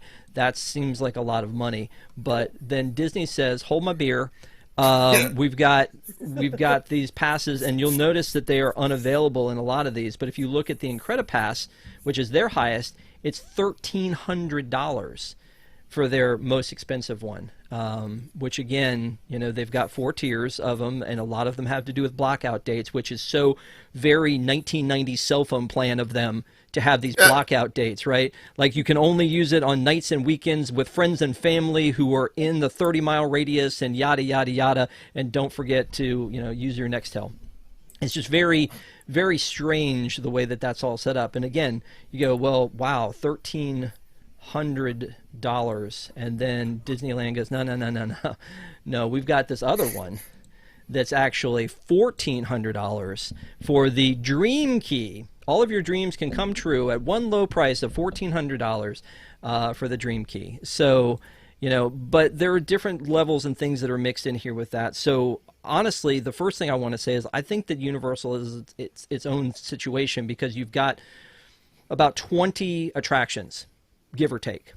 You're paying at Disney, you're paying for the name, obviously. You're also paying for a lot more entertainment usually. But to Annie's points earlier, you've got parades in full force. You've got more meet and greet stuff going on. But there's a lot of other entertainment that's going on around there. And then on top of that, you've got about 50 attractions at Disney World. You've got about 55 just in Disneyland, and you've got about 20 in those 2 Universal parks. So it really comes down to, I want to start with you, Allie, and ask you, do you think that you get your money's worth out of your Disney World and Disneyland passes, and do you feel like you get more money's worth out of one over the other? We definitely get our money's worth. Obviously, with Disneyland, I'm going at least once a week. Last week, I went 3 times during the week.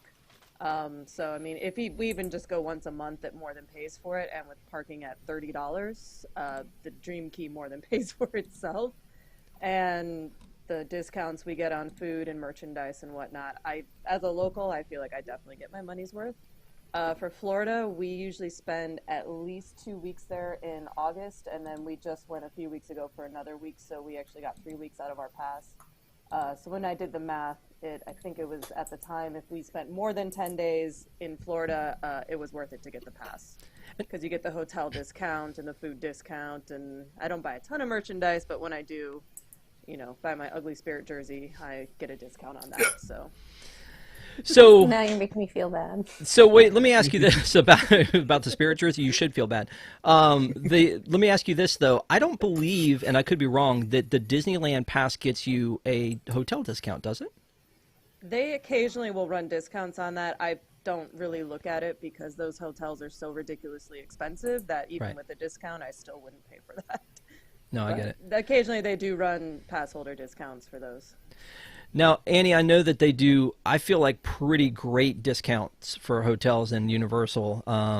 What are the other things that, if somebody's asking about a Universal pass, that you usually tell them they should be considering?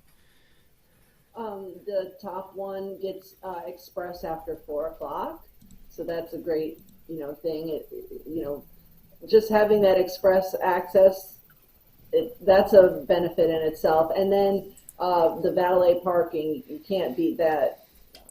Free valet right there. Yeah. Those are my 2 top things that when people ask me about annual passes, I always say it's the valet parking and the express passes. But also, you get a free Halloween Horror Nights ticket on select days with that top tier pass. So if you're not going to be buying, like one of the Frequent Fears or Rush of Fear, just that one ticket is just a great, benefit in itself. And you're talking about this $664 Premier Pass as opposed to the $449 Preferred Pass, right? Well, see, now I feel super bad because I don't. There we go. We have the wrong one. Here we go. I have the Preferred Pass, so I don't have the Premier Pass. So now I feel upgrade. Well, I mean, that's a good point, though. $664 and you get that extra, like that ticket for Halloween Horror Nights. That's huge because I think if you're a Universal fan, you're a Halloween Horror Nights fan, and that is, with our hard ticket events that we do at Disney, they're all a la carte, right? I mean, sometimes we'll get a discount as an annual pass holder, as DVC, we'll get $10 off of a $90 ticket. We get it for $80, or a $124 ticket. We get it for $114. Like, oh, wow, thank you so much. We really appreciate the $10. Yeah, exactly. So, I mean, that's valuing the pass holder, I think, much more. But I'm going to ask you this, Patrick. You have a Disney World pass, but you don't have a Universal pass. With Disney World, you're not close, dude. I'm not close. No. Yeah. Is it worth it? I'm good at math, and much like Allie figured out, is if we go more than 10 days, we make our money on our pass. So the situation with all the discounts and everything now, let's talk about things that we used to have, Tables in Wonderland. It seems like they take away more and charge you more. We still keep buying it, and that's the problem. The only reason I don't have a Universal Pass is, I can say this now because it doesn't work there. I had a friend who I never paid to go into Universal, and they did not bring him back after the pandemic. So I will have to pay to go to Universal the next time I go, and that's a big ticket price for like 20 attractions.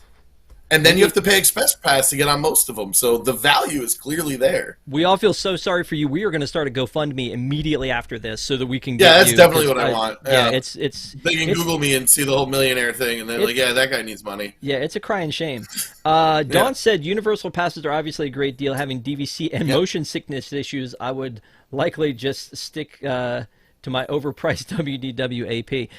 That's a good point. Like, you know, I've been with people who have motion sickness, and it's like, okay, well, those 20 attractions drop down to 8 that you can do. So, but man, some of the attractions that they have there are worth doing over and over again. So, like, you know, like Annie was talking about, the Express Pass. My son and I used the heck out of that, and we did Spider-Man like 5 times in a row because it's just such an awesome attraction. I mean, I know that there's one in California, but it's not the same. Desi, obviously, as a Florida resident, you have you've got the Disney World one. You don't have Universal, and do you have? This is going to be a weird question. Do you have Busch Gardens? I don't right now. I have had Busch Gardens previously. Busch Gardens is like, sometimes they have a deal for Florida residents where it's like pay for a day and then get the rest of the year for free. So I usually wait until that deal comes around, so that I just pay for one day and then I get the whole annual pass. Parking is not included with that pay for a day and come back all year annual pass at Busch Gardens. And if Disney World ever tried to pull what they did at Disneyland, where annual pass holders have to start paying for parking, I would give up my annual pass because that's just ridiculous. Okay, we will have this recorded, and when that happens and you don't do it, because it's going to happen, we're going to hold you to that. So, yeah. Or my husband will definitely give up his, and then I'll just be going by myself. Well, getting back to the one pass that we've talked about that was the most important, which was the Dollywood Pass. The Dollywood Gold members get 20% off and also free parking. Just, again, to flex that. So, you know, it was worth it to upgrade to the Gold just so I could get the free parking on that. So really only one person in the group has to have it for the parking and the discount. But when it comes to Disney passes, and this is not true of Universal, I don't think, in the past couple of years, we've given up a lot as AP holders because the value of the AP has gone down while the prices either stayed the same or gone up. And, you know, Allie, the one that hits me the hardest as a person who's owned an AP in Disneyland for 2 years longer than I should is that before it was the Max Pass, which is now Genie Plus, the Max Pass was included in the high tier. To me, that's the thing that made it all the value for that one, don't you think? Yeah, absolutely. We used to get Max Pass and Photo Pass, and all of that was included. And now all we have, at least for the highest tier, is just parking, and that is all that we get. And it's a bummer. Yeah. It really, I mean, honestly, that to me is the one piece of the puzzle that I still haven't seen come through, and that some kind of a add-on, like they have an add-on in Florida if you want to buy PhotoPass now, which used to be included. Again, going back to that, PhotoPass used to be included, now it's not. And then the water parks and more, you can add that on, but that's whatever. But when you get into the fact that you have Genie Plus now, and there's not some way to buy buy something, they give you the option, as generous as it is, to spend the $15 per ticket per day to do it. And Patrick, when you were down, did you guys do that with your family? We did once, and we pay it we lightning laned twice.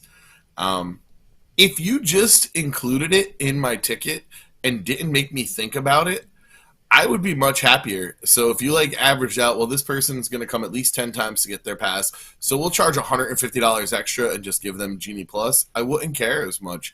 I think it's the little added ticky-tack stuff that gets to us. Yeah, we know a lot's coming out, and yeah, I paid an extra $99 for PhotoPass because I have a gorgeous little 2-year-old and I want to make sure I get all the pictures of my daughter. So I thought about it, and it made me mad. I still did it, so I guess they're winning in this case. Yeah, I'm going to say, no, I know that for Desi, the PhotoPass was a big deal. Go ahead. Okay, no, the PhotoPass was not what I was going to comment on. I was going to comment on the fact that I also have a 2-year-old, but 3 is looming, and I can't find anywhere where it has a child price for passes anymore. It used to be when it was like the silver, gold, and platinum, there was a child price and there was like an 11 and up price, which first off, 11 still seems pretty young to be called an adult. But at least from 3 to 11, you could pay for a child. And now I think it's just one price, no matter if you're 3 or 103, and that is bonkers. Well, and on top of that, DVC, and we talked about that before too, is as somebody who bought into DVC from Disney for the perks of the discounted ticket and the Moonlight Magic Nights and the lounge. I was offended beyond reason that they I have to pay the same price as everybody else now. And it's not like they said, hey, by the way, buddy, sorry to tell you this, but starting on this date, you're going to have to do it. It just disappeared. It was just gone as an option. And the same thing with the kids. Changed too. So I get with COVID and the lack of availability of rooms and we're lower capacity. But my whole plan is to buy an annual pass and get 3 trips out of it, because that makes me break even. And I use 3 years worth of points. So if we don't go for a year, we're able to get 3 years altogether. And I can't. I have points that I want to use to book a trip, and I'm not booking another annual pass. It's just crazy. Like Desi was saying, my daughter's approaching 3, and it's terrifying. She can't even go on more than half the attractions at her height. She's a tiny little bean. Don't say out loud pay per attraction, because that'll be the next thing. Pay per Lightning Lane now, pay per attraction next. Go back to the ticket books? Yeah. I don't know. Well, I mean, but the problem is they're going to keep the $109 a day ticket and then do on top of that, not for real. So nobody's going Universal backwards. should offer a DVC discount. They absolutely should. It would be such a kick in the nards to the Disney company, and it'd be amazing. Well, so let's talk about this, Annie. Is something that Universal hasn't had to deal with is park reservations, because that's built into our annual passes is how many that we are granted as people who paid for this month. Like, we're gifted 3 days of park reservations. That's not something you have to worry about in Universal. You just never had to. No, I feel so bad for you guys. I just, everybody that, at least locals, they love that, being able to just go whenever they feel like, okay, the urge for a butterbeer hits you at 4:00 in the afternoon and you can just go. And, it's not like, okay, we have to strategize weeks in advance and coordinate with our friends and all these things. And that just sounds like nonsense to me. I mean, you know what, though? It sounds like nonsense to us, too, Annie. That's the thing, is it sounds like utter nonsense to us, and that's the class action suit that's happening in California. Is the woman that's like, I paid for no blackout dates, but you're telling me that it is a blackout date if it's a day when I wasn't able to get a pass. And then, with Disney World, we've been so used to the pass system now that it's almost like, and we've been worn down that it's an everyday thing, that now they're like, oh, we're going to give you a bonus pass for today. Oh, thank you so much. You're so sweet. Bonus pass. This is so nice. I didn't get you anything. Oh, wait, yeah, I did. $1,300 for a ticket to get into your park because you stopped giving me discounts for DVC. I mean, it really, again, we've talked about Dollywood at the top. Yeah, let's, $220, Dolly, and you're going to let me in whenever I want, give me 20% discount. And they don't do hard ticketed events, but they do events all year, right? So Christmas, open to everybody. Halloween or Harvest, open to everybody. So, it's really kind of nuts to see that, all of this stuff that Disney has taken away from this. But I really feel like in the past, and maybe you guys, we can talk about this part, and I'll start with you on this one, Allie, is that in the past I feel like instead of taking stuff away from us, they just raise the prices. Like to Patrick's point earlier about if you just give that to me on my ticket and you raise the price for it, I might not ask any questions. But doesn't that feel like the big difference is that they're just taking things away rather than raise the price? Yeah, it absolutely feels like that. And I'm completely with Patrick, where if I don't have to think about it, I'm okay with it. That's the reason we always buy the highest tier pass, is I don't want to worry about not being able to come in. I don't want to worry about parking. And we used to not have to worry about photo pass and those other things. but they just keep raising the price and we get less and less. Like, I didn't even realize with my Disney World pass I can't get into the water parks anymore. Like, I learned that a few weeks ago when I asked Pete about it. So now when we renew our Disney World passes, it's like, okay, do we add on water parks? So Yeah, Brandy is in the chat and saying that Dollywood has to have reservations. It's optional. Like, you can get a reservation if you want to make sure that you're going to be able to get in on a busy day. But if you show up without one, they let you in. As opposed to at Disney World, they will say, okay, look, it's, they stop you at the gate when you're paying for your parking and say, do you have a reservation for today? How confusing. Good Lord. I mean, if you were not a regular kook about theme parks, like all of us are on here, to understand, wait, I've got a ticket. Is that what you mean? A ticket? No, you need a reservation. So like a reservation to the sci-fi dine-in? No, a reservation to get in the park. Wait, what? It's crazy. I have booked a reservation. Like, I thought that I had booked it for Epcot, but I guess I accidentally clicked Hollywood Studios or something. And I showed up to Epcot that day, and they're like, oh, I'm sorry, looks like you don't have a reservation for this park. So I literally just stepped to the side, changed the reservation in the app, and then scanned my Magic Band again. It's ridiculous. I haven't, in several months at least, had to actually fight to find a reservation that I wanted. I have been able to just easily find a reservation lately. I haven't had to keep refreshing the app until I found one. Even day of, I haven't had any problems at all. So I honestly don't even know why it's still a thing, other than at Christmas time, which I didn't go during Christmas time because it's too crowded for me to want to go Christmas week anyways. Well, and Kevin Lake has entered the chat. God bless you, Kevin Lake, for being there. And he is saying, well, at least with Universal, you can still buy the passes. True. That's the one thing we haven't talked about, too. Park reservations are one thing, right? A real big pain in the butt for park reservations. But the other is, if you want to give Disney your money, they're like, no, I'm sorry, you can't buy this Dream key, you can't buy this Believe key. We can sell you the Enchant key if you want, but no, we can't give you the Dream key or the Believe key because, sorry, sold out. Same thing when we go to Disney World. You can see all this currently unavailable. I don't know why their marketing department doesn't get together on the verbiage. Disneyland's like, hey, they're sold out, and Disney World's like, no, currently unavailable. Well, let's get together on that. Because they're both the same thing, meaning we can't buy them. And so you can renew one, but you can't actually buy one right now. And I'm just because I love to have her have a chance to gloat. Annie, if I walked up to the gates right today at the Universal and said, hey, can I get an annual pass? Would they let me? Oh yeah. They would they'd be thanking you. They would be very glad to sell you an annual pass. And they will lay out all the benefits for you and everything, and we'll do it with a smile, and a genuine smile. All right. Yep. So one of the things, again, two quick things I want to talk about benefits for these annual passes, and then I want to end it with the value, and we'll move on from there. So sorry for dragging this on, but I do think it's an important topic to discuss, and hopefully in the chat you guys are this weighing in, and we'll have a post show later to talk about this with our WIGS members. But lounges.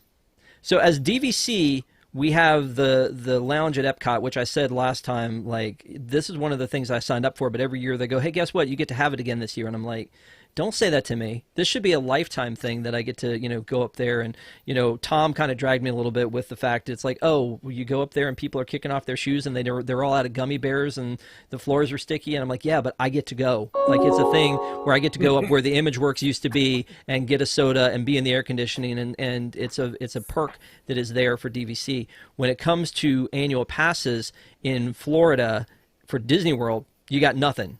But when it comes for Magic Key and also at Universal, and I want to start with Annie with you first, aren't there a couple of reserved spots in the park, in each park, right, for people who are annual pass holders? Yeah, they've done that off and on, having exclusive areas. When the parks first reopened, they had the Discovery Center in Jurassic Park as an UOAP exclusive area to dine. They've got a lounge at Universal Studios Florida, and occasionally they'll use the Navigators Club, which is above Confisco's, and they'll have pass holder menu exclusive items there. And then at Lombard's as well, sometimes they open the dining area up above on the second floor for pass holders. So that's not an all the time thing. That's just a sometimes thing. I think that during like the peak seasons, they kind of like pull that back. That way, you know, all guests. I think we lost Annie again. Oh no. All right, so Allie, I'm going to cut to you on this one then for Disneyland. Man, okay, you want to finish that thought? I was going to say, I think during the peak season, they stop the pass holder dining areas just because they have so many guests and they don't want to turn people away that aren't pass holders, so they kind of use that as everyone's seating area. But during the slower seasons, they've used that as like a pass holder exclusive area. And they have, they also did Red Coconut Club during Christmas. They did like a pass holder thing there in City Walk with like an exclusive menu there and drinks and everything. And it was so cute. And I like practically lived in there. It was awesome. So they're constantly like trying to come up with areas for pass holders to have like these little like benefits and perks and feel like, oh, I'm, you know, how novel to be appreciated. Before I throw it to Allie, did you have something, Desi? Yes, we had annual pass seating at Kite Tails, so you can't say you could have died. You could have got hit by a kite and died. I mean, you're just making it worse, Desi. You're just making it worse. Allie, let me ask you though. I don't know if there's still the one in Tomorrowland for Magic Key holders, and this was not something I don't think that happened before Magic Key, right? But like with the Magic Key program, there was one in Tomorrowland where you go do meet and greets, and they had some stuff set up, and then there was also the terrace over in DCA. Have you been to both of those? Are they both still open? Yeah. The one in Tomorrowland, they don't have right now, but that was cute through the holiday season. They had, you know, Mickey and Minnie and their holiday stuff. And I mean, it wasn't super fancy, but, you know, it was something to do. They still do have the one in DCA, the terrace up above. So used to need a reservation, but now you can pretty much walk up. They're actually refreshing all of that up there. I think to make it a little bit more of a lounge and less of a restaurant. So that will be nice to be able to just go up there and kind of get out of the DCA heat and look down upon everybody and enjoy some fancy drinks. So. Imagine that. Imagine being the top tier of the customer instead of being the bottom tier of the customer in the same freaking company. I don't get how that works, but here's a look at that concept art for how they're looking to redo this Magic Key Terrace at Disney California Adventure into nice up there. It's cute. Yeah. Club 33 style lounge and getting a backstory. Are you freaking kidding me? Getting a backstory? What is this, Universal? Okay, so but I mean, it looks freaking amazing. And again, Patrick, what would we not do? I mean, to have this opportunity as Disney World AP, like, why not? Is this all like? Sometimes I think that it's really just directed at the WDWNT employee. It just feels. I feel targeted. Like there's sometimes like I feel like it's gonna scan and they're gonna watch an episode of ParksCenter and be like, no. It's crazy. Why does everyone make their APs feel welcome? And I feel like garbage every time I walk in the door. Is it because people complain so many times? Oh, excuse me, I'm a DVC annual pass holder. I mean, I did that, so I get it. But, like, is that it? Because we flaunted it a bit, and now we're being punished? By the way, I looked up a Six Flags New England. I could be a Diamond Elite member at Six Flags New England, and I would have admission to every single Six Flags park. It is $210. Six Flags is trying to court me. Free soft drinks every time I go? Come on. Free parking every visit? Dollywood. So it's about to be Six Flags NT in a minute. But so, okay, all right. So the other thing I wanted to say before we go into the value and then and final thoughts is that the perks. Again, Tom was on ParksCenter 2 weeks ago and dragged me for the idea of, like, I said, well, at least you get this button. He's like, oh, wow, a button. But don't tell me he wasn't first in line to get his freaking button when he went out there, because you know he was. So he could talk a big game, but you know he's into the free stuff as much as I am. And I say free, but I mean the stuff that's included that is exclusive if you're a Magic Key holder, etc. And this is Magic Key Holder Appreciation Month, and I've honestly considered the idea of getting on a plane and going out to California to get my Avengers Avengers Campus map, to get my, and I'm sure that because supply line or supply chain, they're probably already going to be gone by the time I get there. But I mean, They still have them. Yeah. there are a lot of perks to being a Magic Key holder, especially this month, right, Allie? Yes, I mean, the effort's there. We get that Avengers map. There's that cute mountain little poster that we got. And then I like that they're changing it in the middle of the month to make it transportation based, so you can actually get 2 posters. There's that Magic Key photo op, and then that Magic Key tumbler, which is $15, and it's super cute, but it's a little weird that you can't get free refills. So it's just a $15 tumbler. But it's, I mean, at least the effort's there. There's some drinks and a slushie in Tomorrowland, and they're trying to make us feel appreciated. Well, and they always had the pass holder like popcorn buckets, right, and things like that. So I think they've always had a little bit more. It seems like of oh, look at that. Look, she's flexing a little bit. I don't know why it's sitting there. It's Yeah. still sitting there. So here's the little I guess lithograph, for lack of a better term, that's available for and with the mountains, like the Peak Adventure. That's kind of cool. Here's the tumbler that's available, and then this map looks freaking amazing for Avengers Campus, and all this stuff is exclusive if you're a Magic Key holder. So there's a lot of stuff. Now, we used to get, back in the day, hey kids, there used to be this thing where you would go to Epcot and Flower Garden and they'd give you a magnet. Ask your parents. It's the thing that happened, but it doesn't happen anymore. And it's sad. I mean, and they were like militant about it. They had iPads, and they were making sure you didn't get more than one. And as they were going through that, and so it was a big deal to be able to get that. I don't feel like we get a lot of that kind of stuff anymore. And I know that, like, over in DCA, right below the Silly Symphony Swings, they'll do those photo passes during hard ticketed events. I know that they had one during Oogie Boogie where you could go and get like a Sanderson Sisters style, like, photo spot that's exclusive for Magic Key holders. There's a lot of neat little things like that they do. But, Annie's probably bursting down there about like the buttons, the magnets, that kind of stuff. I mean, there's been a lot of that stuff in the past. They stopped doing one. Did they stop doing the magnet? It was like every month they do a pin, right? Yeah, that's a hot topic right now with pass holders. They have done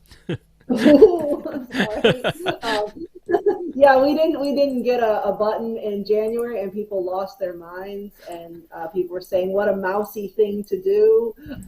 Yeah, yeah, but they have always had a monthly button, and it's always like a theme, and it's always got like a little pass holder kind of like joke that big with the churro stand was that whole thing with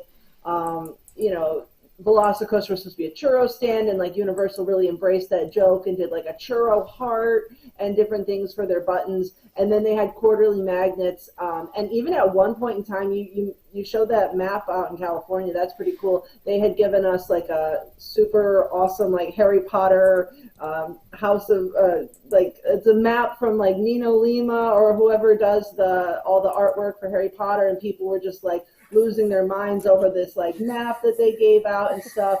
But January we didn't get anything, and yeah, so people. But I have heard that they are working. I have heard that they are working on a new idea and something brand new. So maybe it won't be buttons, but they're going to be giving their pass holders something awesome. So stay tuned. Well, and they have that pass holder lounge, right? Where when you walk in, where they usually give you the buttons and the magnets, and they have the drink machines and everything. And there's something about being able to go, oh, huh, I'm a pass holder. You can let me in here.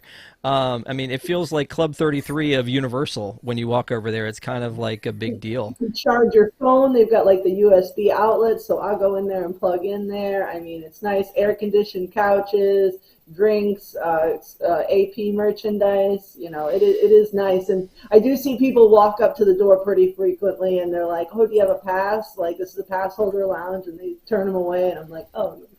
But what better way to encourage more pass holders than to say, "Oh, I'm sorry, you're not a pass holder. Yeah, maybe you'd like to go ahead and join." because you still can over there, as opposed to the Magic Key where they're like, oh, you're not a pass holder? Sorry, maybe try 2025, and we'll let you know if you're on the list. So yeah, there are a lot of perks like that. I don't feel like we get them in Florida as much, and I don't know. I mean, it goes, I guess, back to the whole thing about maybe not being as appreciated as much. I don't know. I mean, we do get 20% off. They do that like surprise and delight sometimes where they'll give you 30% off, which is fantastic. Makes me want to buy even more stuff. So why wouldn't they want to give me 30% off? And then you go into like the magnet thing. If you've got a family of 4, they only send you 2 magnets. What the heck? We all paid the same price for them, but I'm sorry, limit of 2. And they mail them to you once a year. When you renew, when you take that kick in the gut for $1,400 or $1,300 a person. So let's finalize this by talking about value, because I know, Patrick, you said you would kind of crunch the numbers about whether this was worth it for you. And I think anybody who does not have an AP and either hasn't taken the leap, and there's a lot of stuff about the Disney one that I'm betting we're talking people out of it tonight, but there are some benefits like the 20% off discount. You can't get Tables in Wonderland anymore, but you can get discounts at a lot of the sit-down restaurants, which will save you money. And I think that any of us who have AP, every time when it comes time to pay the piper again, we look into it and go, look, what am I going to have to do? How many times am I going to have to go? How many meals am I going to have to spend to be able to make this worth the money? But a standard ticket to Disney World is a base of $109 for 10 and up. $109. The same is true for Universal, a base ticket at $109. Now, it may waver based on time of year, and again, back to that whole 90s cell phone plan thing. Like, if the temperature is 60 degrees, you may pay $4 less than if the temperature is, in Celsius over in Bob's house, and it's just really, it's a crazy thing. But like right now, it's $109. But at Disneyland, it's $104. Okay, well, I mean, it just like it's very strange to me. But I think we all like go in and crunch numbers. Now, if you stay in any of these more than 2 days, the price starts to go down. So you can't justify a $1,300 ticket by saying that's 13 days, because if you are staying multiple times, it'll be weird. But I'm going to go to you, Patrick, and ask you, what is you and the missus sit down and you get out the abacus and you try to figure out exactly if this is the year it's worth it? No, we plan to do every year to 18 months, we try and get 3 trips in. And that way we can maximize our points for DVC. And after the 10 days, you're starting to see value from your annual pass. Even at the $1,300 price point, you're starting to see some value there. It does help that you get a lot of discounts, but it is a lot of sticker shock all at once. And the fact that they only allow Florida residents and not even DVC members to do the annual payment plan is a little bit difficult too. Man, I'm seeing the value at Universal right now. They treat you well. I don't have to make reservations. I can just roll up to the park and show up, and it doesn't matter which door I go in. They're going to let me in either park. If I show up in the Magic Kingdom when I have an Epcot pass, I can't get in. And it's just, the value has always been there as a DVC member, but I'm not going to lie. We have considered selling our DVC. It's ridiculous that I'm going to have to pay for my 3-year-old as an adult, and she can't go on most of the attractions. Well, this might help. Chief Leaf gave us a $5 super chat, so thanks, Chief. I have not seen any of those. Should that be in my check? Each get $1. There's 5 of us on screen here. We'll talk about it after. He says, just slide into the ParksCenter Super Chat DM to say thanks for a great show. We appreciate you, Chief. You know what, Annie? I feel like, speaking of commissions and such, you're about to get. I mean, I feel like you should be brokering a commission for as much as you're talking up the Universal AP. Yeah. But I would assume you would tell anybody coming down for twice a year or maybe even a long trip that an AP is worth it. Absolutely. You kind of mentioned the price of a 1-day ticket, and if you just went 1 day and saw how you could upgrade it so easily, and I mean, why wouldn't you? Again, a few trips, easy, convenient. You don't have to stay all day. You don't have to make reservations. Just the pass holder perks, the previews of things, the merchandise. I mean, the discounts, just it's crazy. I definitely suggest anyone that's planning on even like 2 days at Universal, get the pass. I find a lot of people even from England. I ran into some people. I met them at Christmas time waiting for the parade, and during Mardi Gras, they came up to me and they said, "Oh, do you remember us?" Like, and I said, "You're back, like again?" And they're pass holders, so even if you live in another country, apparently it's great value. And So, Desi, are you going to buy a Universal Pass if we talked you into one now? And, well, I mean, are you at this point, like you talked about, your kids aren't getting a discount. I mean, what is it you guys sit down and try to figure out when you're looking at annual passes? Are you going to go a tier down come next year, or are you just going to keep paying the money? So, well, first off, a Disney World annual pass, I get 4 parks, and they are 4 legitimate parks, not 2 parks and a water park. Ooh, shots fired. No, no, Annie did nothing to deserve this. Come on. It's not at Annie. It's at Universal, and I'm still salty about Back to the Future being replaced by The Simpsons. So that's how deep my dislike for Universal goes. But when we look at it, so we had tried to figure out, because I go way more often than my husband does, and we were trying to figure out last year, should I just get an annual pass and just he gets 2 like Florida resident 4-day passes, so once in the beginning of the year and once at the end of the year. And we had figured out that a silver pass was still going to be cheaper than 2 4-day Florida resident passes. Wow. So we got him the silver, we got me the gold, but now they don't really have comparable silver and gold pricing. So right now, silver is about $40 a month, gold is $50 a month.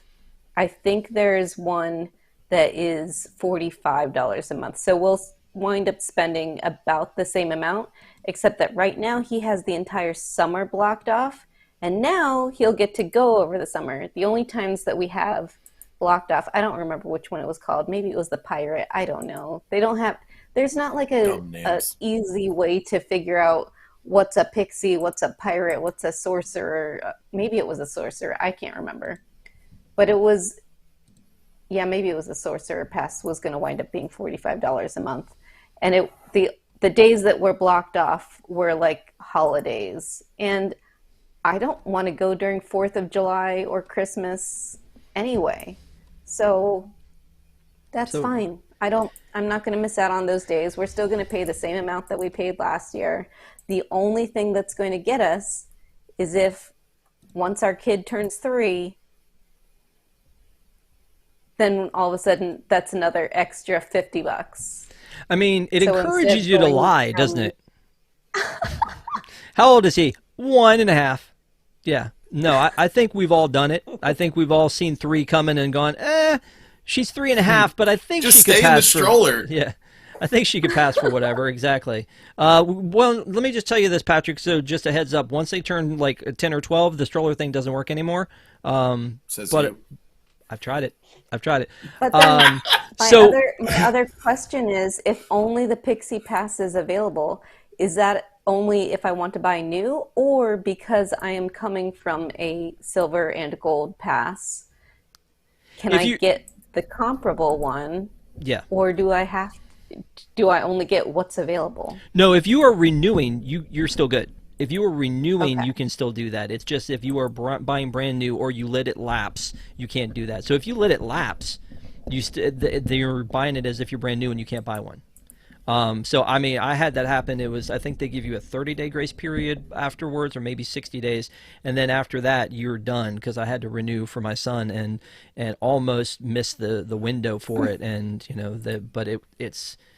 I did it through DVC, and there was no discount, and so it's really, because I thought, oh well, clearly there must be some miscommunication here. No, that's not the case. But let's take a quick look at that Pixie Pass as far as value goes. That Pixie Pass, That's a great value. Yeah, by the way, if you have like a job where you're not only off on the weekends, I would absolutely get a Pixie Pass. My husband, who is off on Thursdays, has considered not up not getting like the better pass and just getting the Pixie Pass and only going on Thursdays when he has the day off. And I could take off the occasional Thursday with him. And that is actually a really good deal for $19 a month. But the Pixie Pass not only blocks out those holidays, and it's every single holiday. They didn't miss one.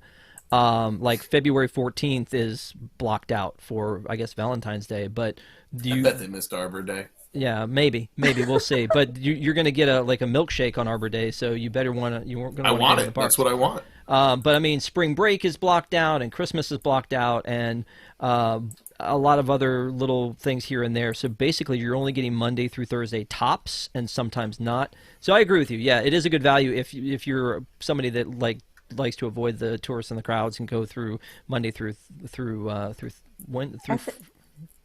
I think Eric Wolf got the Pixie Pass because if you don't have a, Monday through Friday job, it's a great deal. Yeah, it's an opportunity for you to go into the parks, but yeah, I don't know. It looks like a neat idea if you're a local. So I think that's definitely something to look into, and apparently it's the only one that's available to buy right now. So enjoy that. And I think you have to be local to buy it. You can't buy it if you're just out of stater. Yep.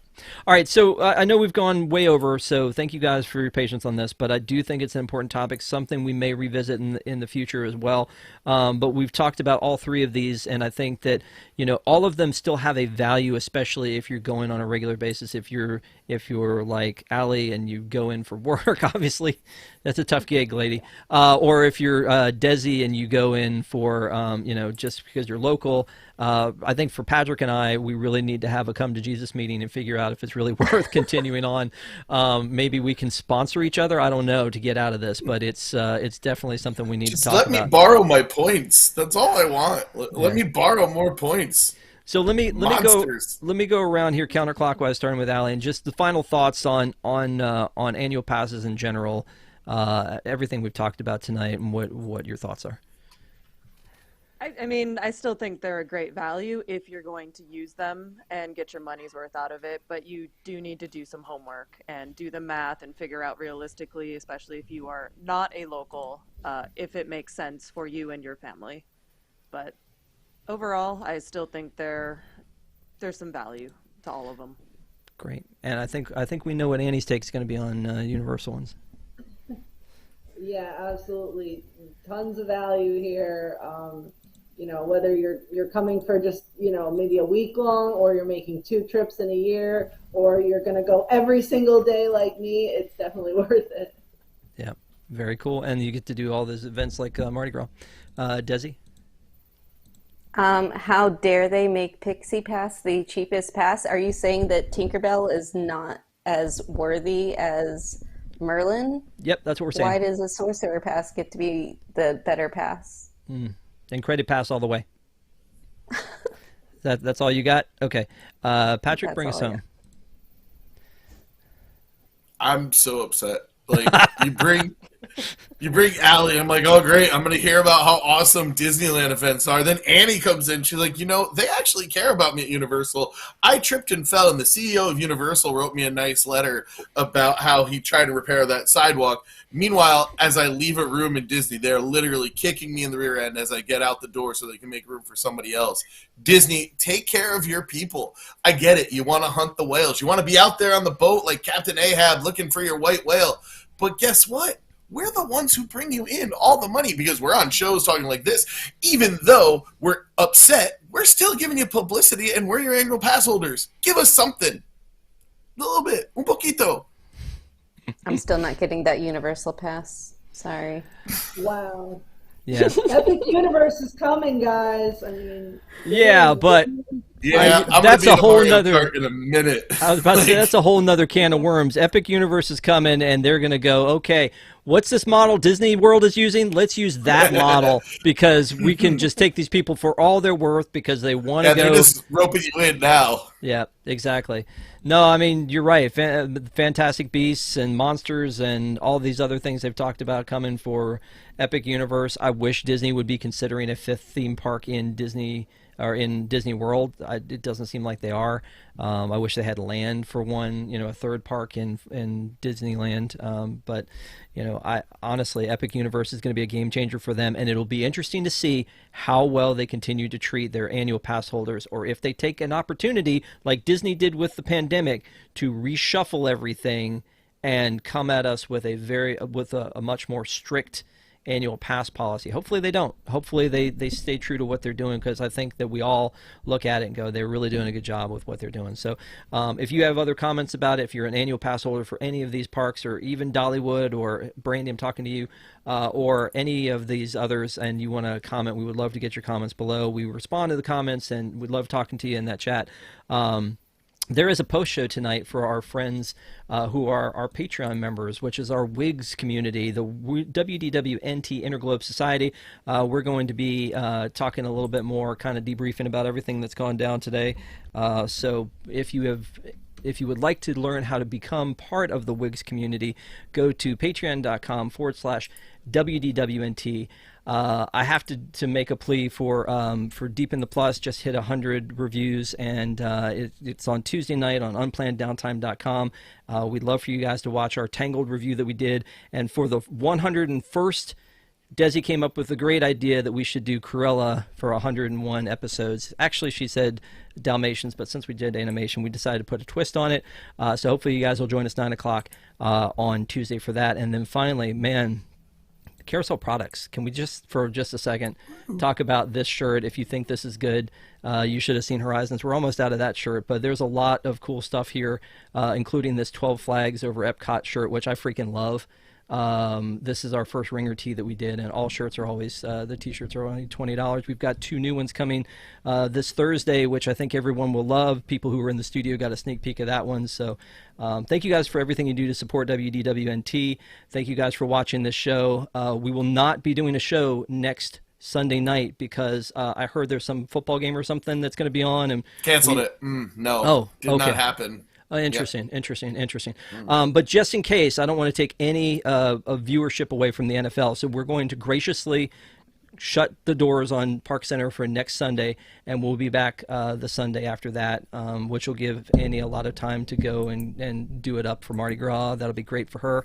But thank you guys for everything. We appreciate you. And if you are a WIGS member, we'll see you in the post show. If not, we will see you in 2 weeks. And have a great week. Have a great time, and be safe out there.